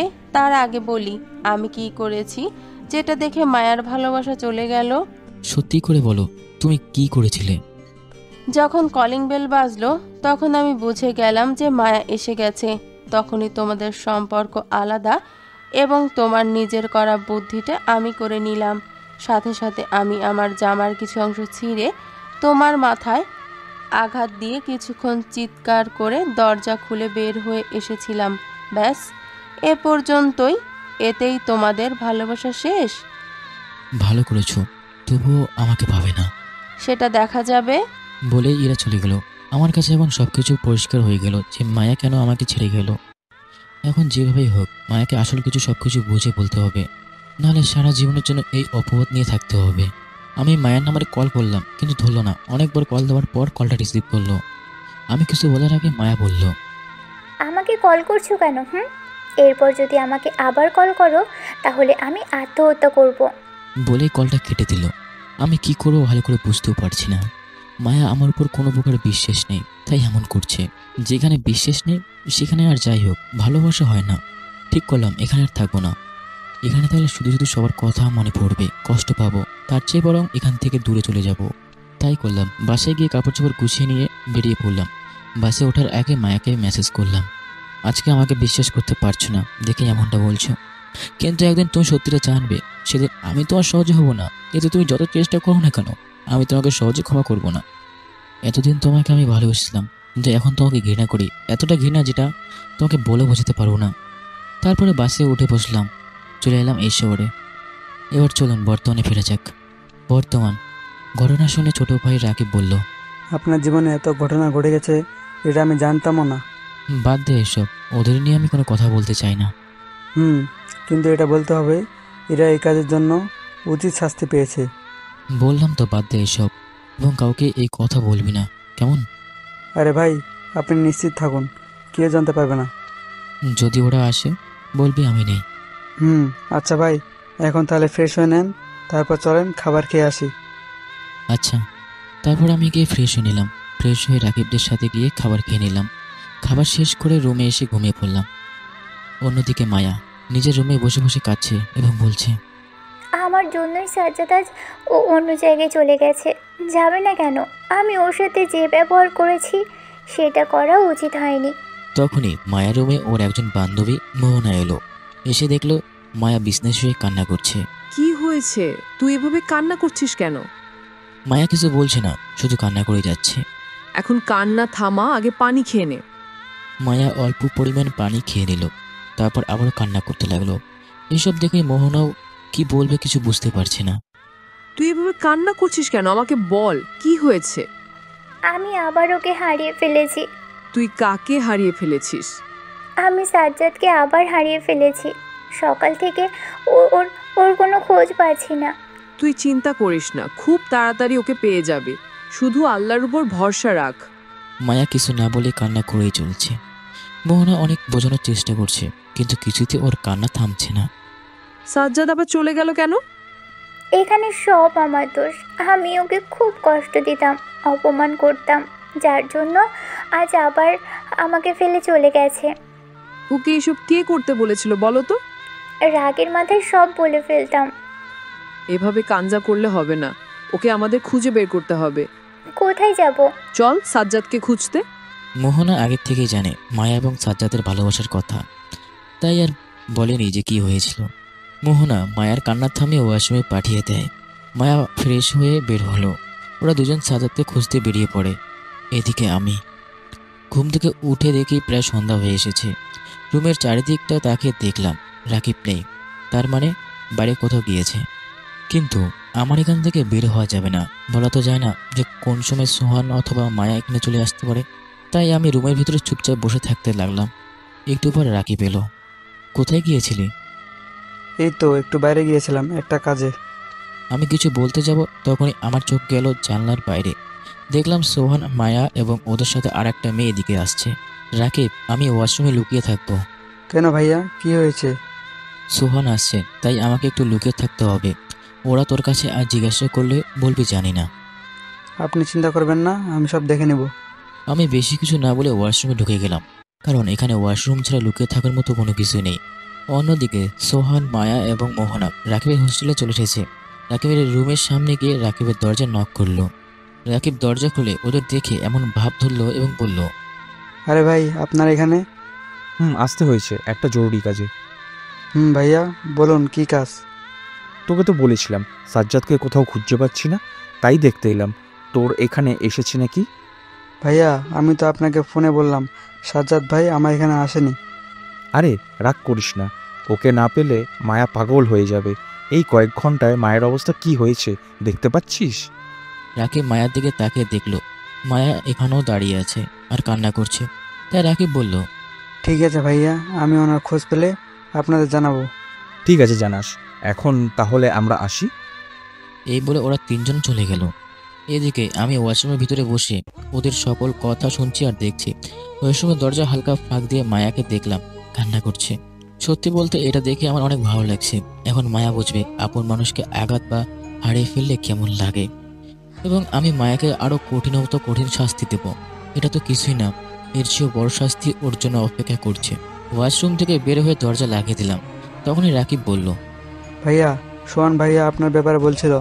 তোকে কিছু বলতে হবে না, আমি ভিতর থেকে সব শুনেছি।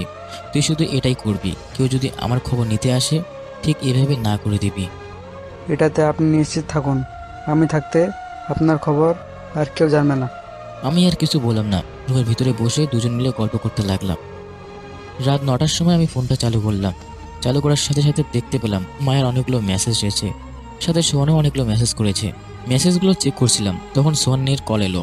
এবার আর কলটা কাটলাম না, রিসিভ করলাম। রিসিভ করার সাথে সাথে ওপাশ থেকে সোহান বলে উঠল, কোথায় আছিস তুই? এইদিকে আমরা তোকে না পেয়ে কি চিন্তায় আছি সেটা জানিস? আমি জানি, তুই আমার চিন্তা করা বাদ দে, আমি একদম ঠিক আছি। কিন্তু কোথায় তুই? এমন চলে গেছিস কেন? প্রথম তো ভয়ে তোদের বাসা থেকে চলে এসেছিলাম, কিন্তু পরে আসল ঘটনা জানতে পারলাম, তাই এখানে চলে এসেছি একটা জায়গায়। কোথায় আছিস সেটা একটু বল। সেটা তোকে বলবো না, তবে তোকে একটা কথা বলি, তুই যদি কাউকে না বলিস তাহলে। ঠিক আছে বল, আমি কাউকে বলবো না। তোর সাথে যে কথা বলছি এটা যেন মায়া জানতে না পারে, এবং আমি মায়াকে শাস্তি দেওয়ার জন্য এসেছি। তুই মায়াকে কেন শাস্তি দিবি? ম্যাম তোর সাথে কি করেছে? সেটা যেদিন তোদের বাসায় আসবো সেদিন তোকে বলবো, তার আগে বলতে পারবো না। এখন তাহলে ফোনটা রাখি, পরে কথা হবে। কলটা কেটে দিতে মায়ের নাম্বার থেকে কল এলো। মনে মনে ভাবলাম মায়ের সাথে কথা বলবো কি বলবো না, একবার কথা বলে দেখি, ওর অবস্থা সম্পর্কে একটু ধারণা পেয়ে যাব কেমন আছে। তাই কলটা রিসিভ করলাম। হ্যালো, কে বলছেন? না চেনার ভান করছি। তুমি আমাকে চিনতে পারছো না আমি কে? না, আমি আপনাকে চিনতে পারছি না। আমি মায়া বলছি। ও ম্যাম বলুন, আমাকে কল কেন করেছেন? অপমান করার জন্য নাকি? তুমি সব সময় এমন করো কেন বলো তো? তুমি কোথাও আছো সেটা প্লিজ আমাকে একটু বলো। আমি কোথায় আছি সেটা জেনে আপনি কি করবেন? তোমার কাছে ক্ষমা চাইবো এবং তোমাকে আবার নিজের করে নিব। আমাকে আপনি নিজের করে পাবেন না, সো এই বিষয়টা নিয়ে কথা না বললে ভালো হবে, এবং আমি এখন ফিরবো না। তাহলে তুমি কোথায় আছো বলো, আমি তোমার সাথে দেখা করতে আসছি। সেটাও বলতে পারবো না। ও হ্যাঁ, যেটার জন্য কলটা রিসিভ করেছিলাম সেটা শুনেন, আমি কয়েকদিনের অফিস আসবো না, আমার ছুটির দরকার। তোমার যত দিন চাই তুমি ছুটি নাও, তবুও তুমি আমার কাছে ফিরে এসো প্লিজ। সেটা পারবো না, আমার কয়েকদিন ছুটি লাগবে। এই বলে কলটা কেটে দিলাম। মায়ের কন্ডিশনে বুঝতে পারলাম অনেক কান্না করেছে। কান্না করলে আমার কিছু করার নেই, এতদিন আমাকে অনেক কষ্ট দিয়েছে, সেগুলো প্রতিশোধ নেব আজ। সেদিনের মতো রাতে ডিনার করে ঘুমিয়ে গেলাম। 3 দিন পর সকালবেলা ঠিক করলাম বাসায় চলে যাব, কারণ এখানে থাকলে মায়াকে ভালোভাবে কষ্ট দিতে পারবো না। এই 3 দিন মায়া আমাকে অনেকবার কল দিয়েছে, আমি ওর কল রিসিভ করিনি, তবে সোয়ানের সাথে মাঝে মধ্যে কথা বলতাম। আজকে যে আসবো সেটা সোয়ানকে এখনো বলিনি, কালকে সকালে অফিস যাব, তখন না হয় সোয়ানকে বলবো। রাকিবকে বিদায় দিয়ে আমার বাসায় চলে এলাম। বাসায় এসে ফোনটা বের করতেই সোয়ানের কল। আমি কলটা রিসিভ করতে সোয়ান বলল, কোথায় তুই? কেন? আগে বল কোথায় আছিস এবং আসবি কবে? এইভাবে আর কয়দিন থাকবি? এক কাজ কর, তুই আমার বাসায় চলে আয়। তুই শুধু একা আসবি, যদি মায়া আসে তাহলে ওকে নিয়ে আসবি না। বাসায় কেন? তুই বাসায় এসেছিস নাকি? হ্যাঁ এসেছি, যদি আসতে চাস তাহলে একা আসবি। তুই থাক, আমি আসছি। বলে ফোনটা কেটে দিলাম। আমি বাসায় এসেছি এটা সোয়ানকে বললাম, কারণ সোয়ান আমার কাছের বন্ধু, অন্য সবাই চিন্তা করলে করুক, তবে আমি সোয়ানকে চিন্তার ভিড়ে ফেলতে চাই না। আমি ফ্রেশ হওয়ার জন্য ওয়াশরুমে ঢুকতে গেলাম। বের হতেই দেখি সাথে সাথে কলিং বেল বাজতে লাগলো। সোয়ান এসেছে তাই কলিং বেল বাজাচ্ছে, তাই দরজা খুলে দিলাম। সোয়ান আমাকে দেখেই বলল, তুই কোথায় চলে গিয়েছিলি? আমরা কত চিন্তায় ছিলাম তুই জানিস? গিয়েছিলাম একটা কাজে। তুই কি যেন বলবি বলছিলি? তোর কাছে পুরো ঘটনা শুনতে এসেছি। তুই কেন সেদিন পালিয়ে গিয়েছিলি? শোন, সেদিন পালিয়ে গেছিলাম তার কারণটা হলো তুই তো জানিস ম্যাম আমার সাথে কেমন ব্যবহার করে, সুযোগ পেলে তার সৎ ব্যবহার করে। তার উপর সেদিন তোর বিয়ে ছিল, বলা তো চায় না লোকেদের ভিতরে আমাকে আবার অপমান করবে, তাই সেখান থেকে চলে গিয়েছিলাম। তাই বলে তুই 3 দিন লুকিয়ে থাকবি এবং ম্যাম তোর সাথে এমন ব্যবহার করে কেন? শোন, আমি সেদিনই বাসায় চলে আসতাম, কিন্তু আসল ঘটনা জানার কারণে ইচ্ছে করে লুকিয়েছিলাম। ও ম্যাম এমন কেন ব্যবহার করে আমার সাথে জানতে চেয়েছিলি না? তোর মনে আছে তোকে আমার এক্স গার্লফ্রেন্ডের কথা বলেছিলাম? হ্যাঁ মনে আছে। সেটার সাথে ম্যামের সম্পর্ক কি? ম্যামই হলো আমার সেই এক্স গার্লফ্রেন্ড। কি? ম্যাম তোর এক্স গার্লফ্রেন্ড? হ্যাঁ, সেই জন্য ম্যাম আমার সাথে অমন ব্যবহার করতো। এটা তুই আমাকে আগে বলিসনি কেন? আমি জানতাম না ম্যাম তোর এক্স গার্লফ্রেন্ড, সেই জন্যই ভাবছিলাম তোর জন্য এত কান্না কেন করছে। ওর ওই কান্না দেখার মতো সময় আমার নেই, আমি অনেক কেঁদেছি ওর জন্য, কিন্তু সেটা দেখার জন্য ও আসেনি, তাহলে ওর কান্না দেখার জন্য আমি কেন দেখতে যাব? এটা ঠিক বলেছিস। তবে যাই বলিস ম্যাম তোকে খুব ভালোবাসে। আরে এই ভালোবাসাটা জেগেছে কয়েকদিন আগে, যেদিন আসল সত্যটা জানতে পেরেছে। মায়া কিভাবে আসলো, ঘটনা জানলো সেটা একটু বল। তারপরে সোয়ানকে সবটা খুলে বললাম, কিভাবে মায়া ইরার বাসায় গিয়েছিল, তারপর চিঠি পেয়েছিল, আর আপনারা তো জানেন তাই আর কি বললাম না। পুরো ঘটনা শুনে সোহান বলল, তাহলে এখন কি করবি? কি আর করব, মায়াকে একটু উচিত শিক্ষা দিব। সেটা বলছি না, ওকে আবার নিজের করে নিবি না? সেটা পরে বিষয়, তবে আমি সহজে আপন করে নেব না। কেন? সেটা পরে বলবো, আগে বল তুই আজকে অফিসে যাসনি? না, আমার এখন ছুটি চলছে, কাল থেকে আবার কাজে জয়েন দিব। ঠিক আছে, তাহলে কালকে থেকে অফিসে দেখা হবে। তাহলে থাক, আমার একটু কাজ আছে, সেগুলো শেষ করে আসি। ঠিক আছে, যা। তারপরে সোহান চলে গেল। আমি মেন দরজা লাগিয়ে দিয়ে খাটের উপরে বসে ভাবতে লাগলাম কিভাবে মায়াকে কষ্ট দেওয়া যাবে। অনেকক্ষণ ভেবে একটা বুদ্ধি বের করলাম। সেগুলো কি কি পরে জানতে পারবেন। সেদিন কোনোরকমভাবে কাটিয়ে দিলাম। পরের দিন সকালবেলা অফিসে গেলাম। অফিসে এসে সবাই আমার দিকে এমনভাবে তাকিয়ে আছে যেন আমি কিছু করে ফেলেছি। যাই হোক, সেগুলোর দিকে বেশি নজর দিলাম না। আমি নিজের ডেস্কে গিয়ে বসলাম। বুঝতে আর না বুঝতে পিয়ন এসে বলল ম্যাম আমাকে ডাকছে। মনে মনে ভাবলাম এসেছি যেহেতু তাহলে মায়াকে একটু কষ্ট দিয়ে আসি। তা আমি মায়ের কেবিনে গেলাম। কেবিনের দরজার কাছে গিয়ে বললাম আসতে পারি ম্যাম। মায়া মাথাটা নিচু করে কি যেন ভাবছিল। হঠাৎ করে আমার কণ্ঠ শুনতে পেয়ে আমার দিকে তাকালো। সাজ্জাদ, তুমি বাইরে দাঁড়িয়ে আছো কেন? ভিতরে আসো। আমি ভিতরে গিয়ে চেয়ারে যা বসতে যাব তখন মায়া কেবিনের দরজা লাগিয়ে দিল। আমার পা জড়িয়ে ধরে কান্না করতে করতে বলল, প্লিজ তুমি আমাকে ক্ষমা করে দাও। আমি না জেনে অনেক বড় ভুল করে ফেলেছিলাম, যার শাস্তি আমি এখনো পাচ্ছি। আমি মনে মনে বললাম শাস্তি কি পেয়েছো? এর থেকেও বেশি শাস্তি তোমাকে আমি দেব।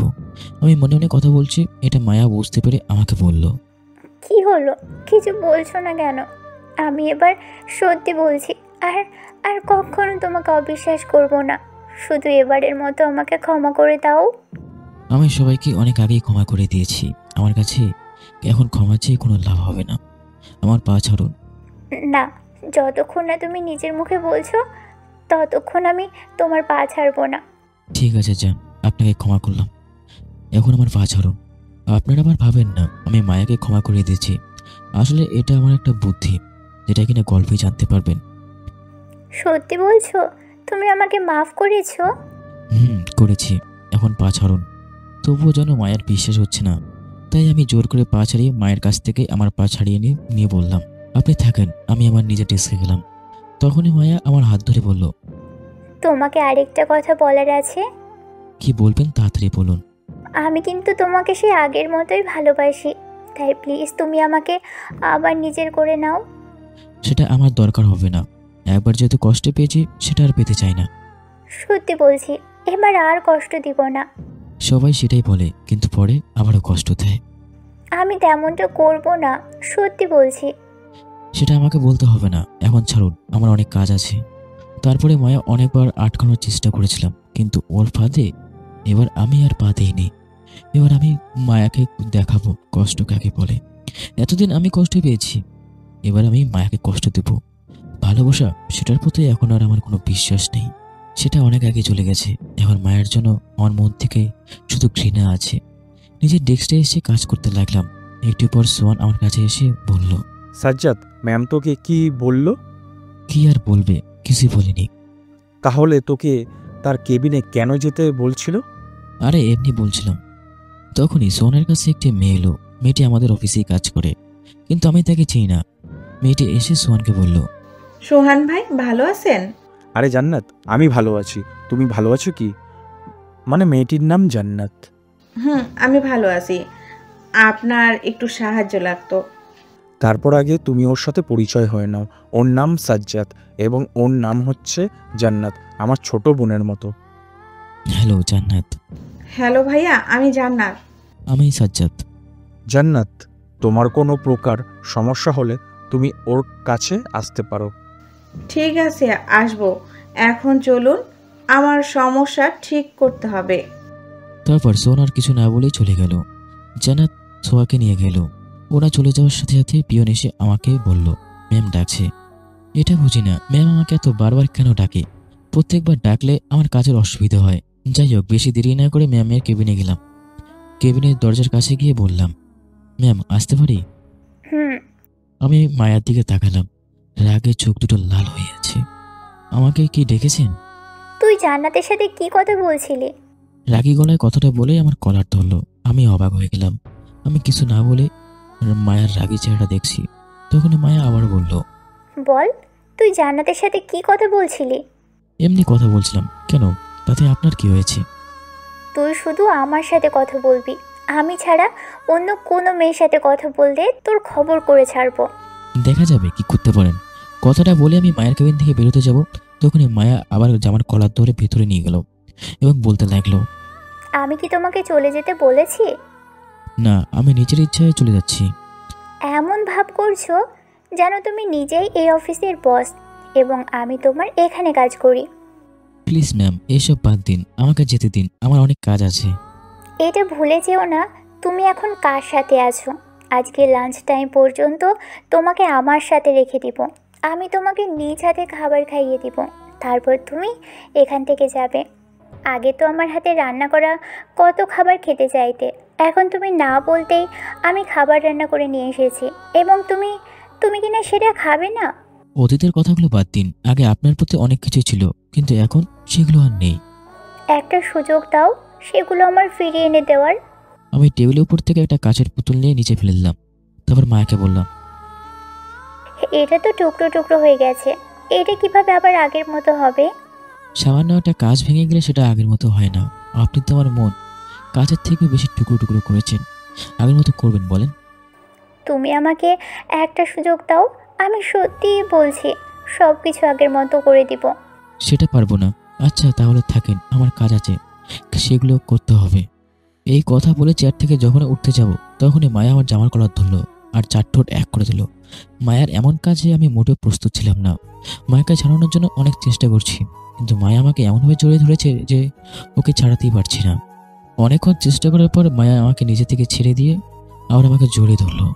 এত কাজ কাজ করো কেন? তুমি তো অন্য কারোর সাথে নেই, তুমি তোমার বসের সাথে আছো। এরপর থেকে চলে যাওয়ার কথা বললে এর থেকে বড় শাস্তি দিব। আমি মায়াকে ছাড়িয়ে দিয়ে জোরে জোরে শ্বাস নিচ্ছি এবং বলছি, আপনি যা খুশি করুন, আমাকে আপনার করে পাবেন না। কে কাকে পাবে না পাবে সেটা তো সময়ই বলবে। এখন যাও, নিজের কাজগুলো আস্তে আস্তে করো এবং খবরদার কোনো মেয়ের দিকে তাকাবে না। আমি কিছু না বলে কেবিন থেকে বের হয়ে এলাম। জানি না মায়া আমার সাথে এত ভালো ব্যবহার কেন করছে। আমি ওকে এত কষ্ট দিচ্ছি, দেওয়ার পরও কিছু বলছে না, তবু হাসি মুখে সবকিছু মেনে নিচ্ছে, মুখ দিয়ে কথাও বলছে না। আমি ভালোভাবে বুঝতে পারছি মায়া এসব আমার মন জয় করার জন্য করছে, কিন্তু এত সহজে তো আমার মন জয় করতে পারবে না। এর থেকে আমাকে আরো বেশি সতর্ক থাকতে হবে, না হলে বলা যায় না কখন কি হয়ে যায়। মায়ার কেবিন থেকে বের হয়ে নিজের ডেস্কে এসে কাজ করতে লাগলাম। কাজ করতে করতে হঠাৎ করে জান্নাত এবং সোহান এলো। ভাইয়া এখনো কাজ করছেন? লাঞ্চ করতে যাবেন না? এত তাড়াতাড়ি লাঞ্চ করবে কেন? কটা বাজে? বলেই ঘড়ির দিকে তাকালাম, দেখি 1:30 বেজে গেছে, অথচ কাজের চাপে চাপে বুঝতেই পারিনি। কি হলো, যাবে না? যাবো, একটু দাঁড়াও। নিজের ডেস্কের সব ফাইলগুলো ঠিকঠাক করে তারপর ওদের সাথে গেলাম লাঞ্চ করতে। অন্যদিকে মায়া নিজের কেবিনে খাবার নিয়ে সাজ্জাদের জন্য অপেক্ষা করছে, কিন্তু সাজ্জাদের কোনো খোঁজ খবর পাওয়া যাচ্ছে না। অনেকক্ষণ হয়ে যাওয়ার পরের কারণে মায়া পিয়নকে দিয়ে সাজ্জাদকে ডেকে দিতে বলল। পিয়ন সাজ্জাদকে ডাকতে গেল। একটু পর পিয়ন এসে সাজ্জাদকে বলল, স্যার নেই, ক্যান্টিনে গেছে লাঞ্চ করতে। এটা শুনে মায়ের মনটা অনেকটা খারাপ হয়ে গেল। তারপর সে একা একা খাবারগুলো খেয়ে নিল। খাবার শেষে সিসিটিভি ক্যামেরার দিকে তাকালো। সাজ্জাদ এবং জান্নাত হাসাহাসি করতে করতে ভিতরে আসছে। তখন মায়ের রাগ মাথার উপরে উঠে গেল, সাজ্জাদকে অনেক গালি দিল। এইদিকে আমি লাঞ্চ করে আমি আর জান্নাত অফিসে এলাম। সোহান ওর বাসার সাথে কথা বলছে, তাই আমাদের সাথে আসতে পারিনি। আমরা দুজন অফিসে এসে যে যার ডেস্কে চলে গেলাম, আবার কাজ শুরু করলাম।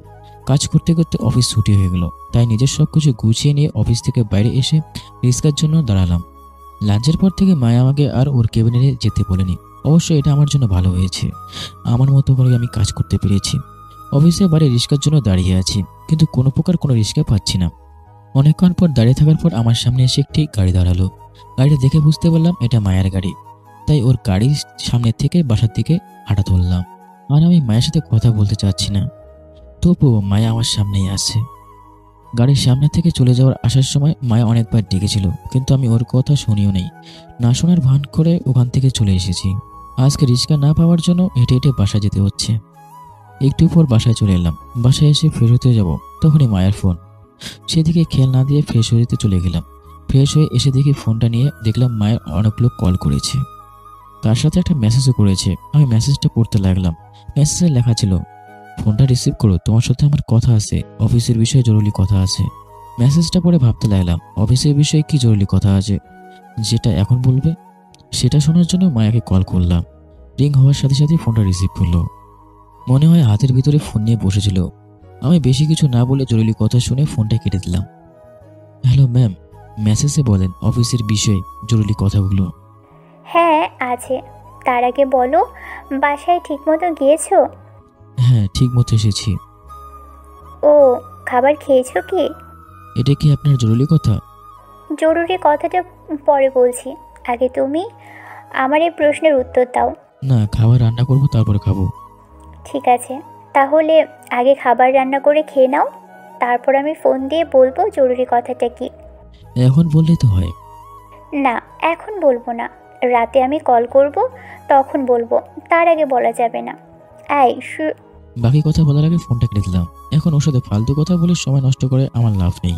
যত কথা বলবো তত সময় নষ্ট হবে, তাই তাড়াতাড়ি করে খাবার রান্না করে খেয়ে নিই। তারপর খাবার রান্না করে খেয়ে শুয়েছি। তখন আমার ফোনটা বাজতে লাগলো। আমি ফোনের দিকে তাকিয়ে দেখি মায়ের নাম্বার থেকে কল এসেছে।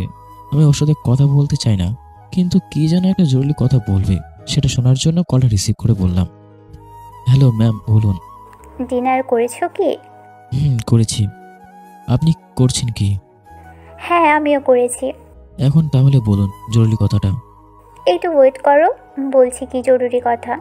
আমি বিরক্ত হয়ে ফোনটা কেটে দিলাম। আমি ভালো করে বুঝে গেছি মায়ার জরুরি কোনো কথা নেই, এগুলো আমার সাথে কথা বলার জন্য বাহানা।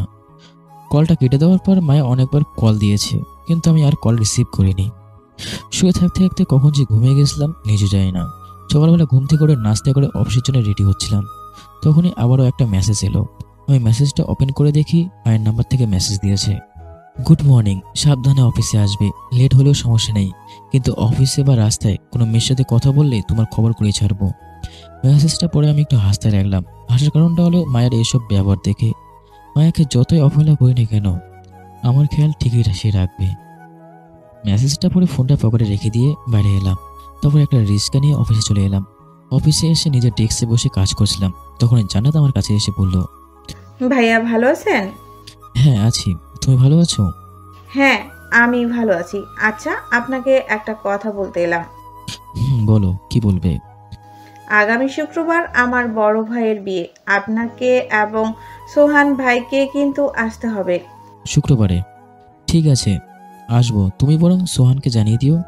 সোহান ভাইয়া এখনো আসেনি, অফিসে এলে ওনাকে বলে দিব। ঠিক আছে। তারপর জান্নাত আর কিছু না বলে ওখান থেকে চলে গেল। তারপর আমি আমার কাজ শুরু করতে লাগলাম। কাজ করতে করতে কখন যে সময় পেরিয়ে গেল, তখনই পিয়ন এসে বলল, ম্যাম ডাকছে। আমি বিরক্ত ভাব নিয়ে ম্যামের কেবিনে গিয়ে বললাম, ম্যাম আসবো? আসো, বসো। আমি গিয়ে চেয়ারে বসলাম। তারপর ম্যাম বলল, আমাকে ডেকেছেন? তোমাকে একটা কথা বলার জন্য ডেকেছি। বলুন, কি বলবেন? জান্নাত তোমাকে কি ইনভাইট করেছে ওর ভাইয়ের বিয়েতে? করেছেন। কেন? তুমি কি সেখানে যাবে? যাব। ঠিক আছে, এখন তাহলে যাও, গিয়ে কাজ করো। একটু পর আমার সাথে তোমাকে একটা জায়গায় নিয়ে যাব। আমি কোথাও যেতে পারবো না, আমার কাজ আছে। আমি যেটা বলছি সেটাই হবে, যাও এখন, গিয়ে কাজ করো। আমি আর কিছু বললাম না। এই কথা বুঝতে পারলাম না যে জান্নাতের ভাইয়ের বিয়ের কথা জিজ্ঞাসা করলো কেন। আবারও বলছি, এখন গিয়ে কাজ করুন, একটু পরে আমি কোথাও নিয়ে যাব। যেখানে নিয়ে যায় সেখানে নিয়ে গেল। ততক্ষণে আমার কাজটা শেষ করে নিয়ে আগে। প্রায় 1 ঘন্টা পর মায়া আমার ডেস্কের সামনে এসে বলল, চলো আমার সাথে। মায়ের এমন ব্যবহার দেখে অফিসের সকলে আমার দিকে কেমন করে যেন তাকিয়ে আছে। কি হলো, বসে আছো কেন? চলো আমার সাথে। সকলের জন্য আমার দিকে তাকিয়েই আছে। ওরা তাকিয়ে থাকলে থাকুক, সমস্যা কি? আমার সাথে চলো তাড়াতাড়ি করে। আমি সবার দিকে একবার তাকালাম। মায়ার সাথে অফিসের ভিতর থেকে বের হলাম। মায়া বাইরে এসে একটা রিক্সা ডাক দিল। মায়া রিক্সায় উঠে বসলো। আমি দাঁড়িয়েছিলাম, তখন মায়া আমাকে বলল, তুমি এভাবে দাঁড়িয়ে আছো কেন? রিক্সায় ওঠো। আমি আপনার সাথে রিক্সা যাব কেন? তাহলে কিসে যাবে? আমি অন্য একটা রিক্সা নিয়ে আসছি, আপনি এটাতে চলে যান। তার দরকার নেই, তুমি আমার সাথে এক রিক্সায় যাবে। বলেই আমার হাত টেনে রিক্সা তুলো। তারপর রিক্সাওয়ালা মামাকে যেতে বলল। একটু পর মায়া একটা রেস্টুরেন্টের সামনে এসে রিক্সা থামাতে বলল। তারপর মায়া রিক্সা থেকে নেমে বলল, নিচে নামো এবং আমার সাথে ভিতরে চলো। আমি রিক্সা থেকে নেমে মায়ের সাথে ভিতরে গেলাম।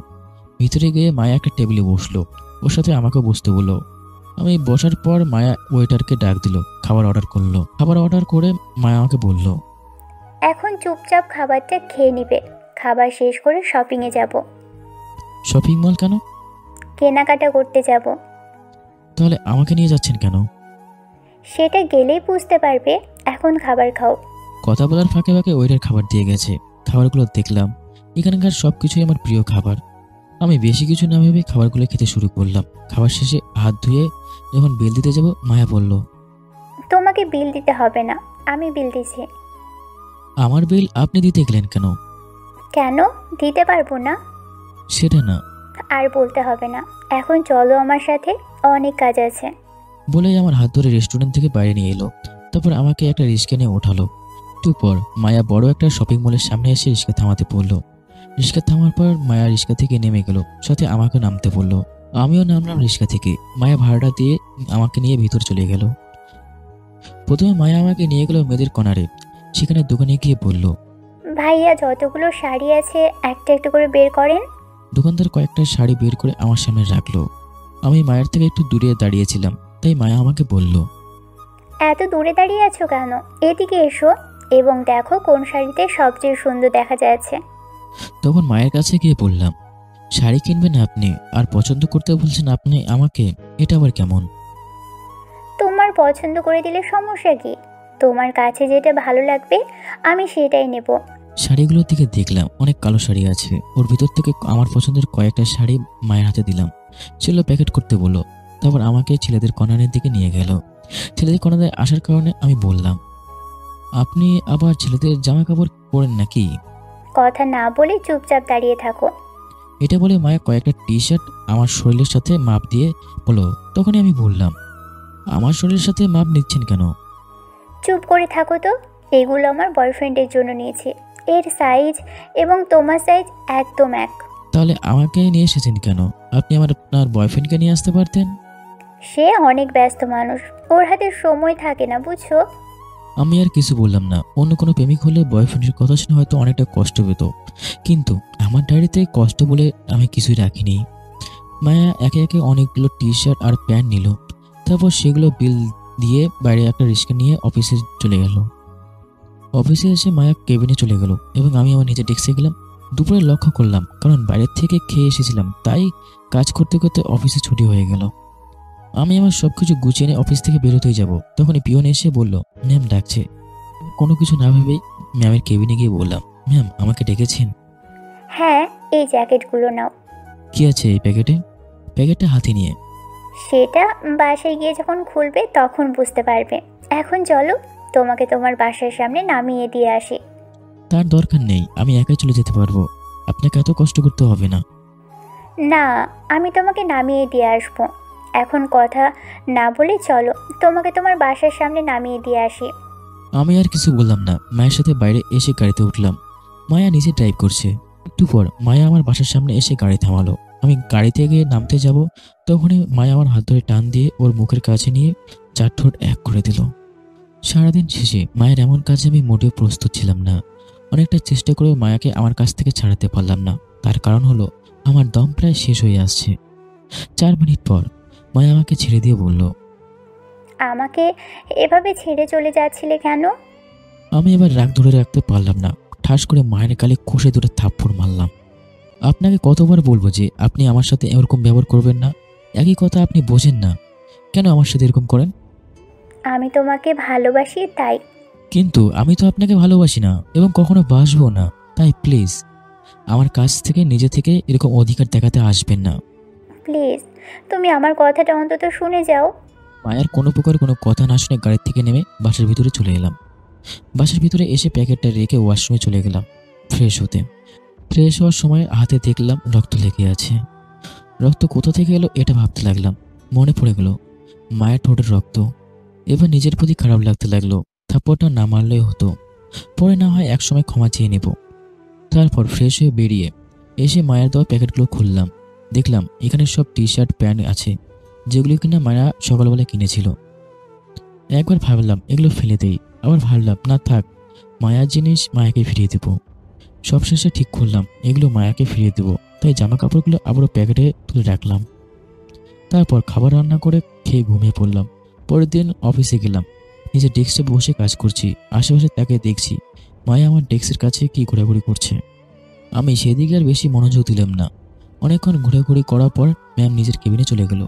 মায়া কেবিনে যাওয়ার সাথে সাথে পিয়ন এসে বলল ম্যাম ডাকছে। তাই মায়ের কেবিনে গেলাম। মায়ের কেবিনে গিয়ে দেখি চেয়ারে বসে আছে। আমি কেবিনে যাওয়ার জন্য মায়াকে বললাম, কি কথা বলেন, তাড়াতাড়ি বলেন।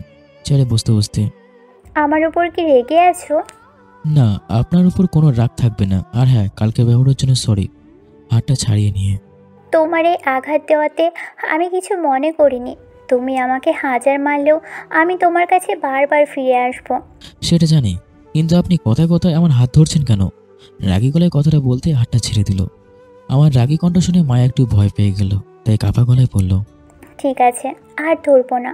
এখন তাহলে যাও, কাজ করো। এবং আমাকে বারবার বিনা কারণে ডাকবেন না, এতে আমার প্রবলেম হয়। কথাটা বলে মায়ের কেবিন থেকে বেরিয়ে এলাম। তারপর নিজের ডেস্কে বসে কাজ করছিলাম। তখন সোহান এসে বলল, কি হয়েছে? ম্যামের সাথে এত রাগারাগিভাবে কথা বললি কেন? আরে বলিস না, সবসময় বিনা কারণে ডাকে, পাঠায়, তার উপর বারবার আমার হাত ধরার চেষ্টা করে। তুই তো জানিস এসব আমার ভালো লাগে না। ম্যাম তোর সাথে এমন ব্যবহার কেন করছে? এই, তুই এটা ভালো করছিস? এত বেশি বাড়াবাড়ি ভালো না। ঠিক আছে, তাহলে থাক, আমি আসছি। বলে সোহান যেন কোথায় চলে গেল। আমি আবারও কাজ করতে লাগলাম। কাজ করতে করতে দুপুর হয়ে যাওয়ার কারণে লাঞ্চ করতে এলাম। আজকে মায়া অনেক ডেকেছে ওর সাথে লাঞ্চ করার জন্য, কিন্তু আমি ওর সাথে লাঞ্চ করিনি। সেদিনের মতো কাজ শেষে আবারও বাসায় চলে এলাম। কালকে শুক্রবার, মানে জান্নাতের ভাইয়ের বিয়ে, তাই আমাকে যেতে বলেছে। কিন্তু ওখানে গেলে আবার খালি হাতে যাওয়া যাবে না, তাই মার্কেটে গিয়ে একটা পাঞ্জাবি কিনে গিফটে প্যাকেট করে নিয়ে এলাম। তারপরে বাসায় এসে খাবার খেয়ে ঘুমিয়ে গেলাম। পরের দিন সকালে ঘুম ভাঙলো কলিং ভিলেজের আওয়াজে। অনেকক্ষণ ভাবলাম আমার বাসায় এত সকাল সকাল কে আসতে পারে। তাই ভাবতে ভাবতে দরজা খুলে দেখি দরজার কাছে মায়া দাঁড়িয়ে আছে। মায়াকে অনেক অনেক সুন্দর লাগছে, কারণ মায়া আমার পছন্দের শাড়িটা পরে আছে। মায়ের দিকে তাকিয়ে থেকে এসবই ভাবছিলাম। হঠাৎ করে মনে হলো মায়াকে নিয়ে আমি এসব কী সব ভাবছি। এগুলো না ভেবে মায়াকে জিজ্ঞাসা করলাম, ম্যাম আপনি এখানে কেন? কেন? তুমি জান্নাতের ভাইয়ের বিয়েতে যাবে না? যাবো, কিন্তু আপনি এখানে কেন? তোমাকে নিয়ে যেতে এসেছি। আমাকে নিয়ে যেতে হবে না, আমি একা চলে যেতে পারবো। ভালো হবে আপনি চলে যান। না, আমি একা যাব না। আমি গেলে শুধু তোমার সাথেই যাব। কিন্তু আমি আপনার সাথে যাব না, এবং আপনার কাছে অনুরোধ করে বলছি আপনি এখানে আর আসবেন না। বাড়িওয়ালা খারাপ ভাববে। যে যা ভাবার ভাবো, তাতে আমার কিছুই যায় আসে না। আপনার কিছু না হলেও আমার অনেক কিছু যায় আসে, তাই আপনাকে বলবো আপনি এখানে আর আসবেন না। না, আমি অবশ্যই আসবো। তারপরে মায়া আমাকে জোর করে আমার রুমে ঢুকে পড়ল। মায়ের এমন ব্যবহার দেখে আমি নিজেকে কন্ট্রোল করতে পারলাম না, তাই মায়াকে আমার দিকে ঘুরে এলাম। কষে একটা থাপ্পড় দিলাম। থাপ্পড় দিয়ে মায়া বড় বড় চোখে আমার দিকে তাকালো। তখন আমি বললাম, আপনাকে একটা কথা কতবার বলতে হয় যে আপনি আমার উপর নিজের অধিকার দেখাতে আসবেন না? একটা কথা আপনাকে বলি, আপনার মাথায় ঢুকিয়ে নেন। তুমি আমার সাথে এমন ব্যাপার কেন করো? এমন কোমলতা কান্না আমার কাছে কাঁদবেন না। আপনি এখন নিচ থেকে এখান থেকে চলে যাবেন, নাকি আপনাকে আমি ঘাট ধাক্কা দিয়ে বের করে দেবো? কোনটা? বের করে দেওয়া লাগবে না, আমি নিজেই চলে যাচ্ছি। কথাটা বলে মায়া বাসা থেকে বের হয়ে গেল। আমিও দরজাটা লাগিয়ে দিয়ে শুয়ে পড়লাম। মায়ের পাগলামি দিন দিন বেড়ে যাচ্ছে। ওকে কিছু বলি না দেখে আমার সাথে বারবার এমন ব্যবহার করছে। এখন আর আমার সাথে কথা বলতে আসবে না, কারণ আজকে ওকে যা করলাম, এটা করার পরেও আমার সাথে আর কথা বলতে আসবে না। বেলা 11টার দিকে সোহানের মোবাইল থেকে কল আসলো। আমি ঘুম ঘুম চোখে কলটা রিসিভ করে বললাম, হ্যালো। কোথায় তুই? আমি তো বাসায় আছি। কেন? এখন বাসায় কি করছিস? তাড়াতাড়ি রেডি হয়ে আয়, জান্নাতের বাসায় যেতে হবে। ঠিক আছে, রেডি হচ্ছি, কিন্তু তুই কোথায়? আমি তোর বাসার দিকে আসছি, এতক্ষণ তুই রেডি হয়ে নে। ঠিক আছে, হ্যাঁ। সোহান কলটা কেটে দিল। বিছানায় শুয়ে অবস্থায় উঠে ফ্রেশ হতে চলে গেলাম। ফ্রেশ হয়ে রেডি হলাম, তখনই কলিং বেল বেজে উঠলো। আমি দরজা খুলে দেখি সোহান দাঁড়িয়ে আছে। কিছুক্ষণ দাঁড়িয়ে থাকতে বললাম। তারপর আমি পুরোপুরি রেডি হয়ে একসাথে সিঁড়ি দিয়ে নামলাম। তখন সোহান বলে উঠল, আচ্ছা মায়া, তোর বাসার নিচে কি করছে? মায়া এখন কি করবে? পাগল হয়ে গেছিস নাকি? বিশ্বাস না হলে তুই নিচে গিয়ে দেখ। আমার মনে হয় অনেকক্ষণ ধরে এখানে বসে আছে। আমি কিছু বললাম না। মায়া দাঁড়িয়ে থাকতেও পারে, বলা তো চায় না। সকালে যে অপমানটা করছি তাকে তো মনে হয় না মায়া আমার সামনে এখনো দাঁড়িয়ে থাকবে। বাসা থেকে রাস্তায় এসে দাঁড়ালাম। আশেপাশে তাকিয়ে দেখে মায়া দাঁড়িয়ে আছে নাকি। তখন সোহান যেহেতু একটা গাড়ির থেকে হাত দেখে বলল, ওই দেখ, মায়া ওই গাড়ির ভেতরে বসে আছে। গাড়ির দিকে তাকালাম, সত্যি ওটা মায়ের গাড়ি। আচ্ছা থাক, বাদ দে, একটা রিক্সা ডেকে দে, আমাদের যেতে হবে। ঠিক আছে। সোহান একটা রিক্সা ডাকবে, তখনই মায়ের গাড়িটা আমাদের সামনে এসে দাঁড়ালো এবং দরজা জানলা খুললো। আমরা দুজন জানলা দিয়ে দেখি মায়া বসে আছে। আমাদের দেখে মিষ্টি একটা হাসি দিয়ে বলল, সোহান, কোথায় যাবে? জান্নাতের বাসায়? হ্যাঁ, কিন্তু আপনি কোথায় যাবেন? আমিও জান্নাতের বাসায় যাচ্ছি, চলো গাড়িতে ওঠো, সবাই একসাথে যাই। সোহান, তোর যদি যাওয়ার ইচ্ছে থাকে তাহলে তুই যেতে পারিস, আমি ওনার সাথে কোথাও যাব না। আর কিছু হবে না, চল তো, কথা না বলে গাড়িতে ওঠ। আমি যেতে না চাইলেও সোনের আবদারে গাড়িতে উঠতে হলো। পিছনের সিটে আমি এবং মায়া, ওর সামনের সিটে ড্রাইভার এবং সোহান বসে আছে। মায়া আমার পাশে বসাতে অনেক সমস্যা হচ্ছে, আমি ওর সাথে বসতে চেয়েছিলাম না, কিন্তু সোহান সামনে ছাড়া তো বসবে না, তাই আমাকে পিছনে বসতে হয়েছে। চুপি চুপি করে মায়ের দিকে তাকালাম, দেখলাম মায়া আমার দিকেই তাকিয়েছে। ওটা দেখে আবার আমি চোখ ফিরে নিলাম জানলার দিকে, বাইরে দেখতে লাগলাম। হঠাৎ করে মনে হলো কোনো নরম কিছু আমার হাতের উপরে স্পর্শ করছে। আমার হাতের দিকে তাকিয়ে দেখি মায়া আমার হাতের উপরে হাত থেকে বসে আছে। এটা দেখার সাথে সাথে আমার হাতটা আমি নিচে থেকে ছড়িয়ে নিলাম। গাড়িতে সোহান ভিতরে থাকায় মায়াকে কিছু বললাম না। একটু পর জান্নাতের বাসায় পৌঁছে গেলাম।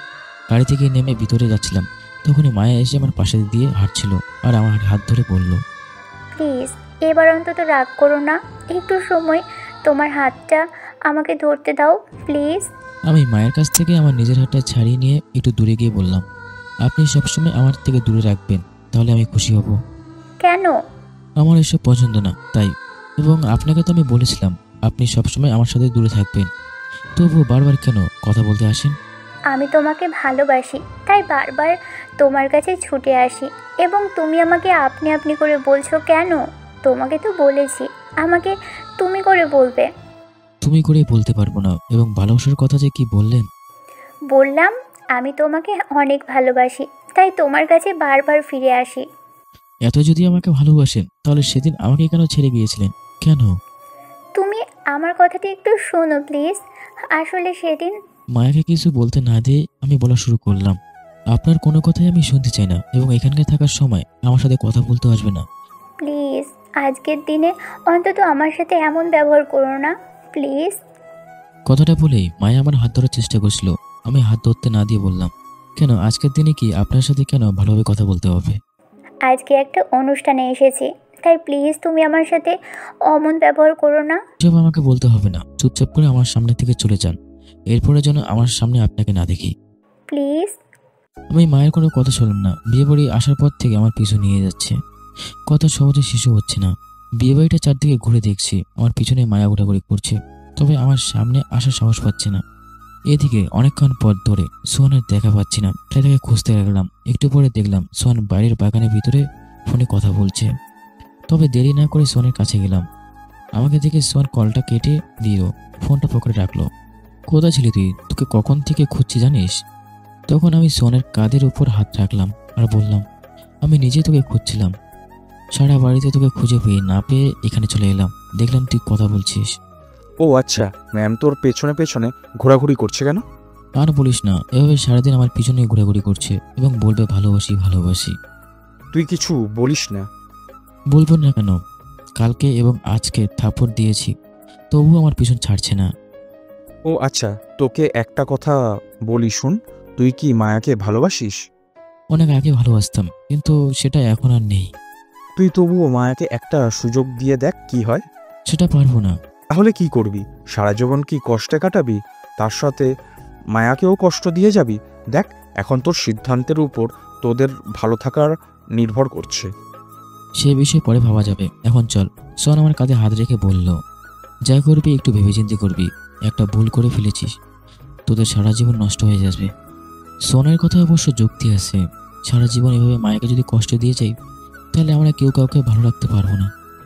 কিন্তু আমি এত সহজে মায়াকে মেনে নিতে পারবো না, মায়াকে আরো অনেক কষ্ট দেব। আমার প্রতি ওর ভালোবাসা কেমন সেটা দেখবো। কথাগুলো ভাবছিলাম, তখন সোহান পাশে এসে দাঁড়িয়ে বলল, জান্নাতের সাথে দেখা করছিস? না, এখনো দেখা করিনি। তাহলে চল দেখা করে আসি, না হলে পরে ভাববে আমরা বিয়েতে আসিনি। কিন্তু এখন জান্নাতকে কোথায় পাবো? খুঁজলে ঠিক পাওয়া যাবে, এই বাড়িতেই আছে, এই ছাড়া আর কোথায় যাবে? ঠিক আছে চল খুঁজে দেখি। তারপর আমরা দুজন জান্নাতকে খুঁজতে লাগলাম। আমি একটু পর পর পিছনে তাকিয়ে দেখছি মায়া আমাকে ফলো করছে কিনা। তবে আমি যতবারই তাকিয়েছি ততবারই মায়াকে দেখছি আমার পিছন পিছন ঘুরছে। খুললে ঘুরুক, সেদিকে আর বেশি পাত্তা দিলাম না। জান্নাতকে খুঁজতে খুঁজতে আমরা বরের কাছে এসে পড়েছি। জান্নাতকে দেখতে পেলাম অনেকগুলো মেয়েদের সাথে বসে বসে গল্প করছে। আমাদের দেখা মাত্রই কাছে এসে বলল, ভাইয়া আপনারা এত লেট করে এলেন কেন? লেট করে আসিনি, আমরা অনেক আগেই এখানে এসেছি। এতক্ষণ বাড়িটা ঘুরে ঘুরে দেখছিলাম। ও আচ্ছা, চলুন। কথাটা বলে জান্নাত কয়েকটা মেয়েদের আমাদের কাছে ডাকলো। তারপর জান্নাতকে একে একে সবার সাথে আমাদের পরিচয় করিয়ে দিল। আমরা সবাই মিলে গল্প করছিলাম। মায়ের দিকে তাকিয়ে দেখি রাগে ফুঁসছে। এটা দেখে আমার অনেক ভালোই লাগছে, ভালো লাগারই কথা। ভাবলাম মায়াকে আরো একটু বেশি রাগানোর যাক, তাই আরো বেশি বেশি করে মেয়েদের সঙ্গে কথা বলতে লাগলাম। মায়া এত সহ্য করতে না পারে আমাদের কাছে এসে রাগে ফুঁসে ফুঁসতে বলল, এখানে এত হাসাহাসি হচ্ছে কেন? কেন ম্যাম, কি হয়েছে? চুপচাপ বসে থাকলেই তো পারো। ম্যাম, এটা তো বিয়ে বাড়ি, এখানে একটু হাসাহাসি না হলে কি মানায়? আপনিও আসুন, আমাদের সাথে গল্প করুন। আমি এখন গল্প করব না, এবং তুমি আমার সাথে এসো, তোমার সাথে আমার অনেক জরুরি কথা আছে। বলে সকলের সামনে মায়া আমার হাত ধরে ছাদে নিয়ে এলো। বিয়েবাড়িতে সবাই নিজে নিজের কাজে ব্যস্ত থাকায় ছাদে কেউ নেই। মায়া আমাকে দাঁড় করিয়ে দিল। তারপর আমার সামনে দাঁড়িয়ে শক্ত করে আমার কলার ধরে বলল, অন্য মেয়েদের সাথে কথা বলতে ভালো লাগে তাই না? মেয়েদের সাথে কথা বলতে কার না ভালো লাগে শুনি? এমন ভাবে আমার সাথে কথা বলতে পারো না। আপনি আমার কে যে আপনার সঙ্গে কথা বলবো? মন থেকে বিশ্বাস করলে জানতে পারবে আমি তোমার কি। আমার এত কিছু জানার দরকার নেই, আগে আপনি আমার কলার ছাড়ুন। বলেই কলারটা ছাড়াইলাম। তখন মায়া ছলছল চোখে আমাকে বলল, তুমি প্লিজ আমাকে আরেকটা সুযোগ দাও। আমি কখনো তোমাকে ছেড়ে যাব না, সবসময় তোমাকে নিয়ে ব্যস্ত থাকবো। এত মিথ্যা কথা বলার দরকার নেই, আপনি আমাকে পাওয়ার সুযোগটুকু অনেক আগে হারিয়েছেন। প্লিজ তুমি আর একটা সুযোগ দিয়ে দেখো। এটা সম্ভব না।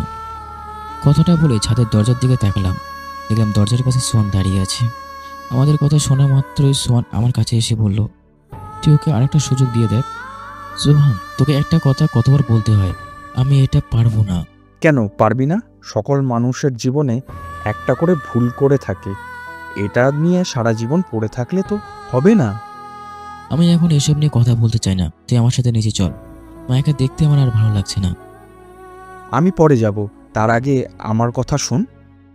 তোর যে কথাগুলো আছে সেগুলো পরে বলিস, এখন আমি শুনতে পারবো না। কথাটা বলে আমি নিচে চলে এলাম। নিচে এসে ফাঁকা একটা চেয়ারে বসলাম। অন্যদিকে সোহান মায়াকে বলছে, ম্যাম, সাজ্জাদ তো আপনার এই সব ব্যবহার পছন্দ করছে না, তবু আপনি ওর সাথে এমন ব্যবহার করছেন কেন? না বুঝলে তোমাকে আমার জায়গায় ভেবে দেখো, তুমি কি করতে? আপনার জায়গা থাকলে আমিও এটাই করতাম। তাহলে এখন এসব বাদ দিয়ে তুমি সাজ্জাদকে একটু বোঝানোর চেষ্টা করো প্লিজ। ঠিক আছে ম্যাম, আপনি চিন্তা করবেন না, আমি দেখি কি করা যায়। এবং ম্যাম, আপনাকে বলে রাখি, আপনি আজকে থেকে সাজ্জাদের সামনে একটু কম আসার চেষ্টা করবেন। আমি ভেবে নিয়েছি আমি কি করব, এটা নিয়ে তোমাকে আর ভাবতে হবে না। ঠিক আছে। সোহানও আর কিছু না বলে নিচে এসে সাজাদকে খুঁজতে লাগলো। এদিকে আমি সোহানকে দেখছি কাকে যেন খুঁজছে, তাই আমি ওকে আমার কাছে ডাকলাম। আমার কণ্ঠ শুনে পেলে সোহান আমার কাছে এসে বসে বলল, কোথায় ছিলি তখন? কখন থেকে খুঁজছি তুই জানিস? আমিও তো এখানে সেই কখন থেকে বসে আছি। ও আচ্ছা, চল, অনেকক্ষণ হয়ে গেছে, এখন চল খেয়ে আসি। ঠিক আছে চল। তারপরে আমরা দুজন খাবার টেবিলে গিয়ে খেয়ে নিলাম। খাওয়া দাওয়ার পর সোহানকে বিদায় দিয়ে আমি বাসার দিকে রওনা হলাম। আসলে আমি বাসায় যাব না, আজকে ছুটির দিন, তাই রাত পর্যন্ত ঘোরাঘুরি করব।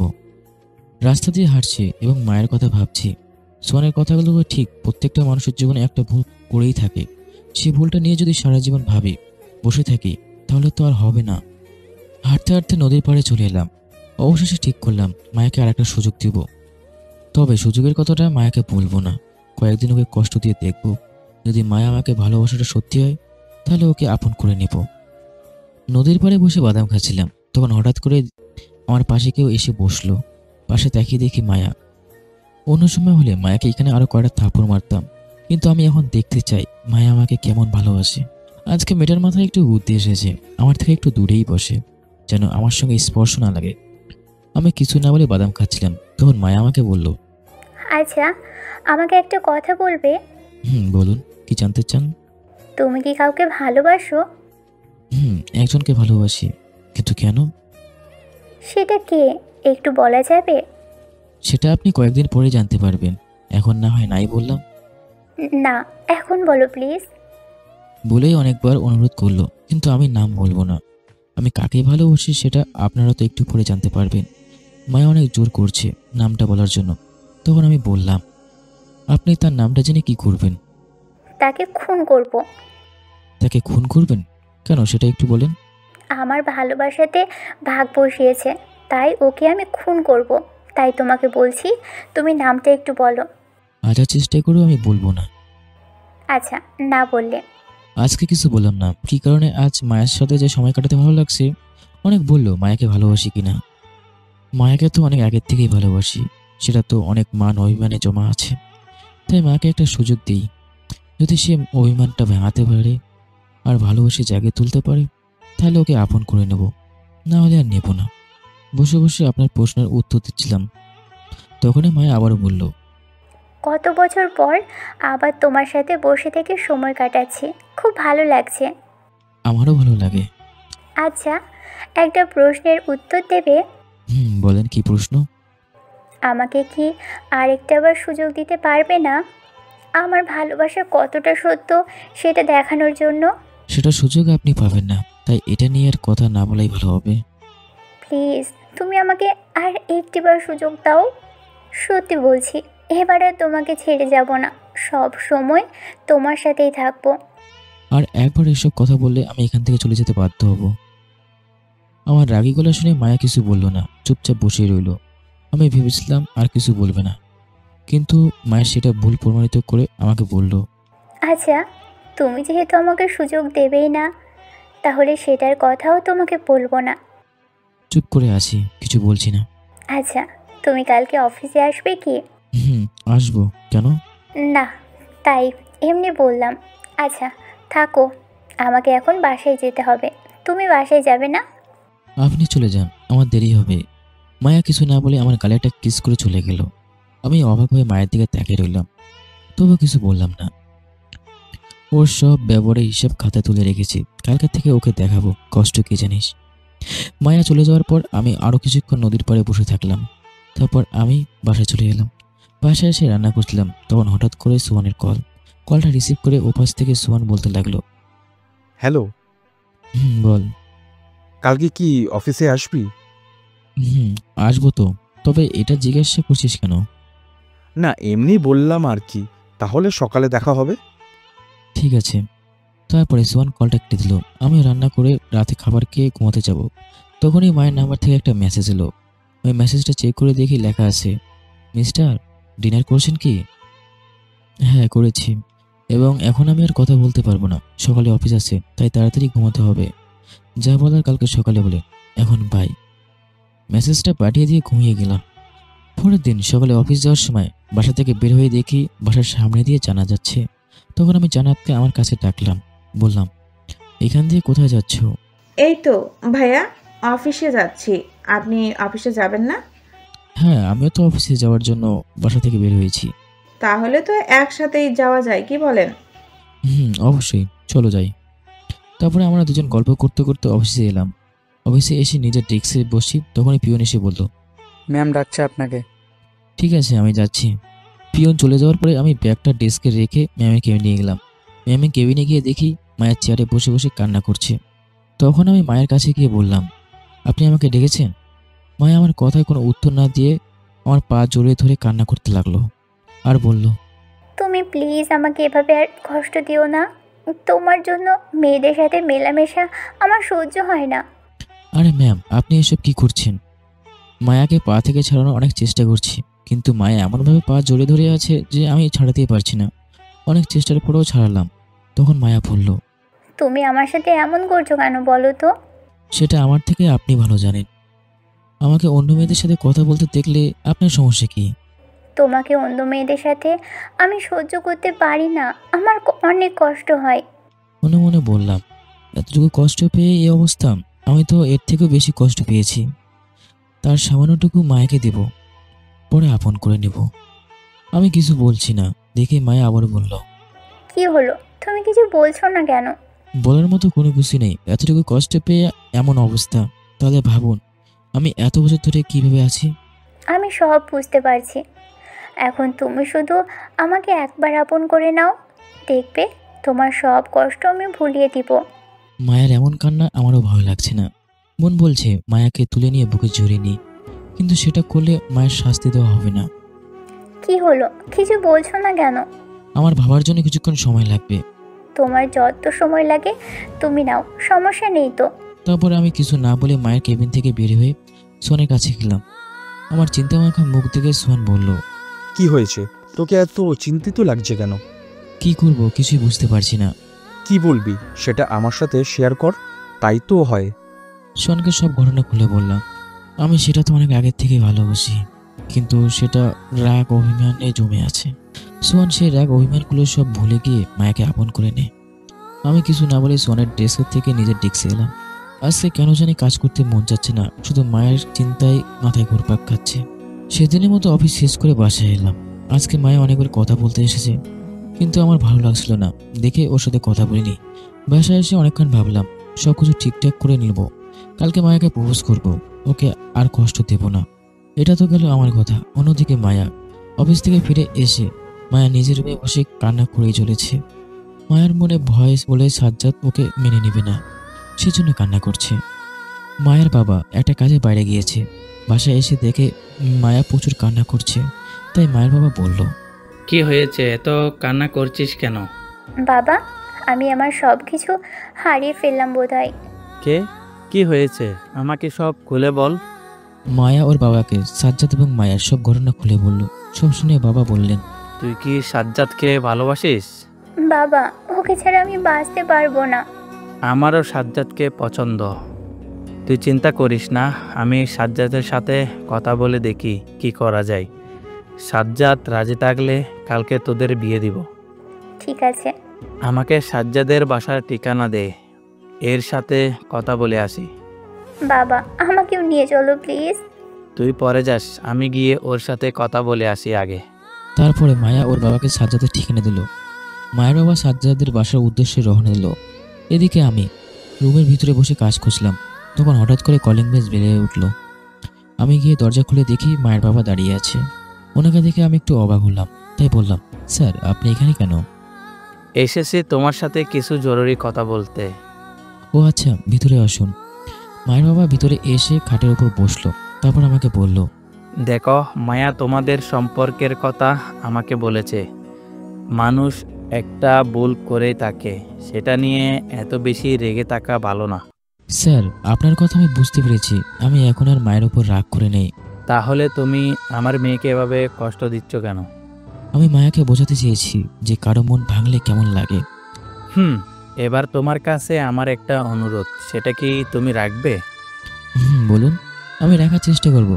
তুমি আমার মেয়েকে আর কষ্ট দিও না, তুমি ওকে বিয়ে করে নাও প্লিজ। স্যার আপনি কি পাগল হয়ে গেছেন? কোথায় আপনারা আর কোথায় আমি?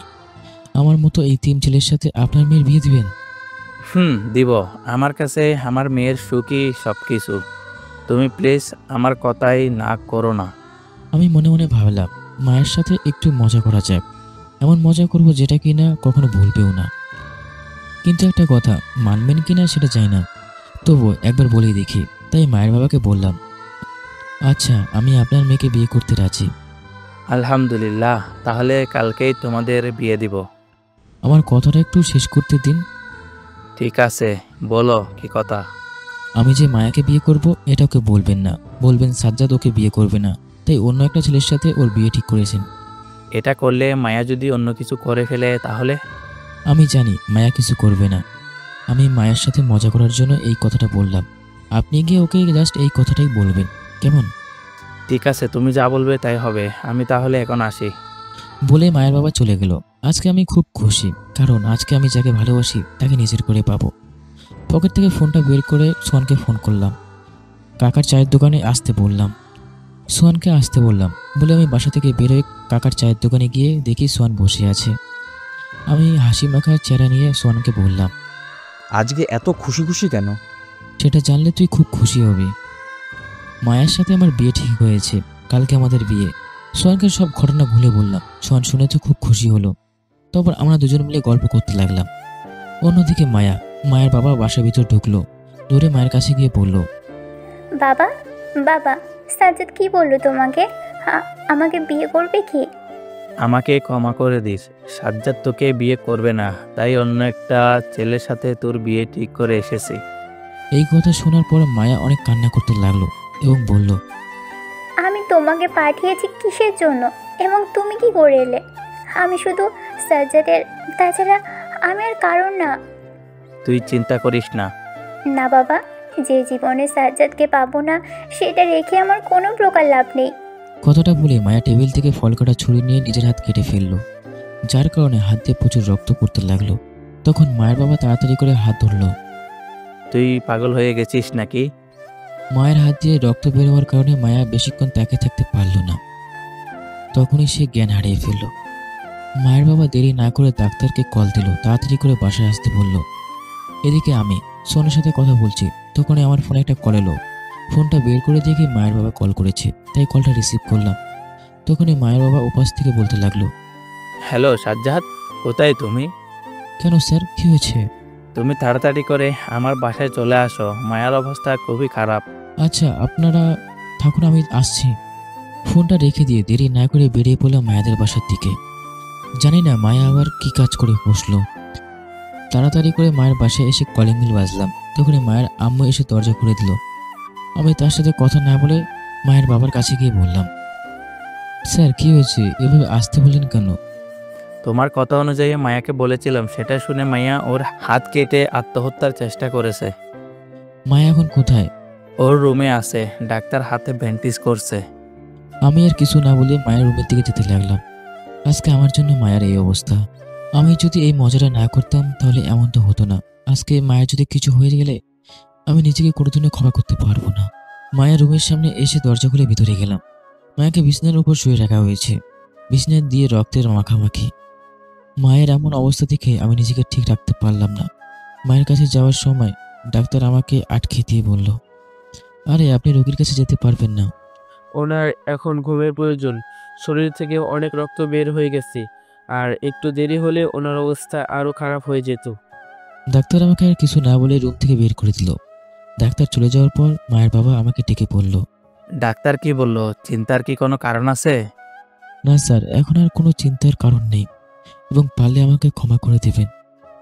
তোমাকে আমি ক্ষমা করব না, তোমাকে শাস্তি পেতে হবে। আপনি আমাকে যে শাস্তি দিবেন সেটা দিয়ে আমি রাজি।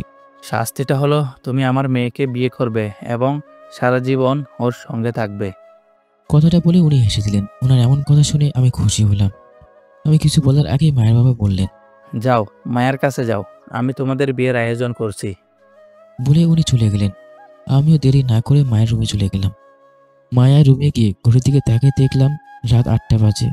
মায়া এখনো ঘুমাচ্ছে, শরীর খারাপ, তাই আর কি ডাকলাম না। চুপচাপ গিয়ে মায়ের পাশে গিয়ে ওর ঘুমন্ত চেহারার দিকে তাকিয়ে রইলাম। ঘুমন্ত অবস্থায় মায়াকে অনেক সুন্দর লাগছে। কিছুক্ষণ মায়ের দিকে তাকিয়ে থেকে পকেট থেকে ফোনটা বের করলাম আর টিপতে লাগলাম। সে রাতে মায়ের পাশে ওভাবে ঘুমিয়েছিলাম। মায়ের আম্মু এসে অনেকবার খাবারের জন্য ডেকে গেছে, তবুও আমি আর খাবার খাইনি। মায়ের পাশে বসে থেকে থাকতে থাকতে কখন যে ঘুমিয়ে গেছিলাম খেয়ালই নেই। ঘুম ভাঙলো নরম কোনো হাতের স্পর্শে। চোখ খুলে তাকিয়ে দেখি মায়া আমার হাত বুলিয়ে দিচ্ছে। আমাকে উঠতে থেকে অন্যদিকে মুখ ফিরিয়ে এলো। ঘড়ির দিকে তাকিয়ে দেখলাম সকাল 8টা বেজে গেছে। তাই মায়াকে বললাম, কি আমার সাথে আর কথা বলবে না? আপনি কে এবং এখানে কি করছেন? আমি এখানে কি করব মানে? আমি আমার হবু বউয়ের কাছে এসেছি। আবার মায়ের হাতটা ধরলাম। আমি যার হাত ধরে আছি সেই তো আমার হবু বউ। আমি কারো হবু বউ না, এবং প্লিজ আপনি এখান থেকে চলে যান। আপনার সাথে কথা বলতে চাই না। সত্যি বলছি, চলে যাব কিন্তু। যান, আপনাকে আমার দরকার নেই। ঠিক আছে থাকো, চলে গেলাম। এই বলে মায়ের কাছ থেকে উঠে যাব, তখন মায়া আমার হাত ধরে টান দিল, বুকে মাথা লুকিয়ে পড়ল। আমি চলে যেতে বলেছি, তাই বলতে এভাবে চলে যাবে নাকি? তুমি খুব পচা, আমাকে একটুও ভালোবাসো না। ভালো না বাসলে কি তোমাকে বিয়ে করতাম? আমি জানি না। আচ্ছা, তুমি এই কাজ হঠাৎ করতে গেলে কি কারণে? আরে পাগলি, তোমার বিয়ে অন্য কারোর সাথে না, আমার সাথেই হচ্ছিল। মানে? আসলে আমি তোমার সাথে মজা করার জন্য তোমার বাবাকে বলেছিলাম যেন তোমাকে এটা বলে। তারপর আমার এবং মায়ের বাবার সব কথা খুলে বললাম। পাঠক পাঠিকারা আপনারা এটা জানেন, তাই আর কি আর বললাম না। আমার পুরো ঘটনা শুনে মায়া তো রেগে ফুঁসতেছে আর বলতেছে, যা, তোর সাথে আমি আর কোনো কথাই বলবো না। বলেই আমাকে ছেড়ে দিয়ে অন্যদিকে মুখ ফিরে নিল। আমিও কম কিসের পিছন থেকে চড়ে ধরে বললাম, আরে এত রেগে যাচ্ছে কেন? আমি তো তোমার সাথে মজা করার জন্য তোমার সাথে এমন করছিলাম। আমি কি জানতাম নাকি তুমি এমন একটা কাজ করবে? তখন মায়া আমার দিকে ঘুরে তাকালো, আমাকে জড়ে ধরে কান্না করতে করতে বলতে লাগলো, তুমি জানো আমার বিয়ে অন্য একটা ছেলের সাথে হবে। এটা শুনে নিজেকে ঠিক রাখতে পারিনি। মনের ভিতর জেদ নিয়ে বসেছিলাম, তোমার না হলে আর কারো হব না, তাই এই কাজটা করেছিলাম। যা করার করছো, এরপর থেকে এমন আর কাজ করবে না, করলে তোমার খবর আছে। ঠিক আছে। আমাকে একটা প্রশ্নের উত্তর দেবে?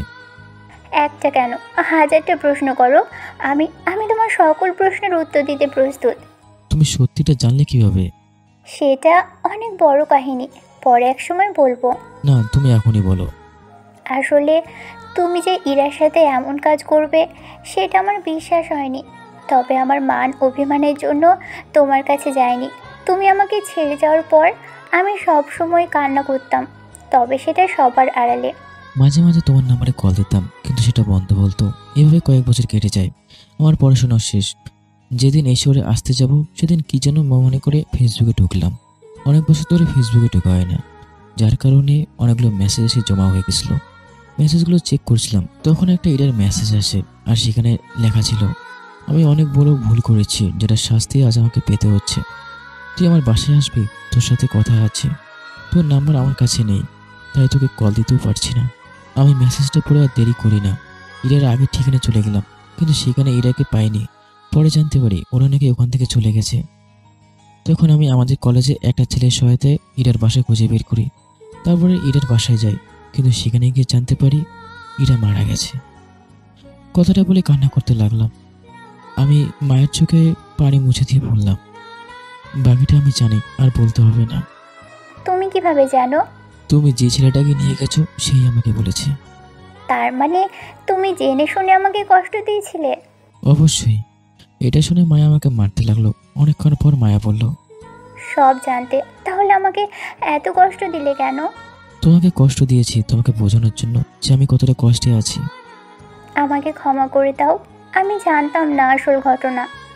হ্যাঁ, আমি বুঝতে পেরেছি তুমি কিভাবে বিশ্বাস পেলে যে আমি ইরাকে কিছুই করিনি। ইরা সব কিছু চিঠিতে লিখে দিয়ে গিয়েছে, সেটা পড়ে আমার কাছে পুরো ঘটনা ক্লিয়ার হয়ে গেছে। আমি কি চিঠিটা দেখতে পারি? আচ্ছা দাঁড়াও, আমি নিয়ে আসছি। বলে মায়া ইরার লেখা চিঠিটা আমার হাতে দিল।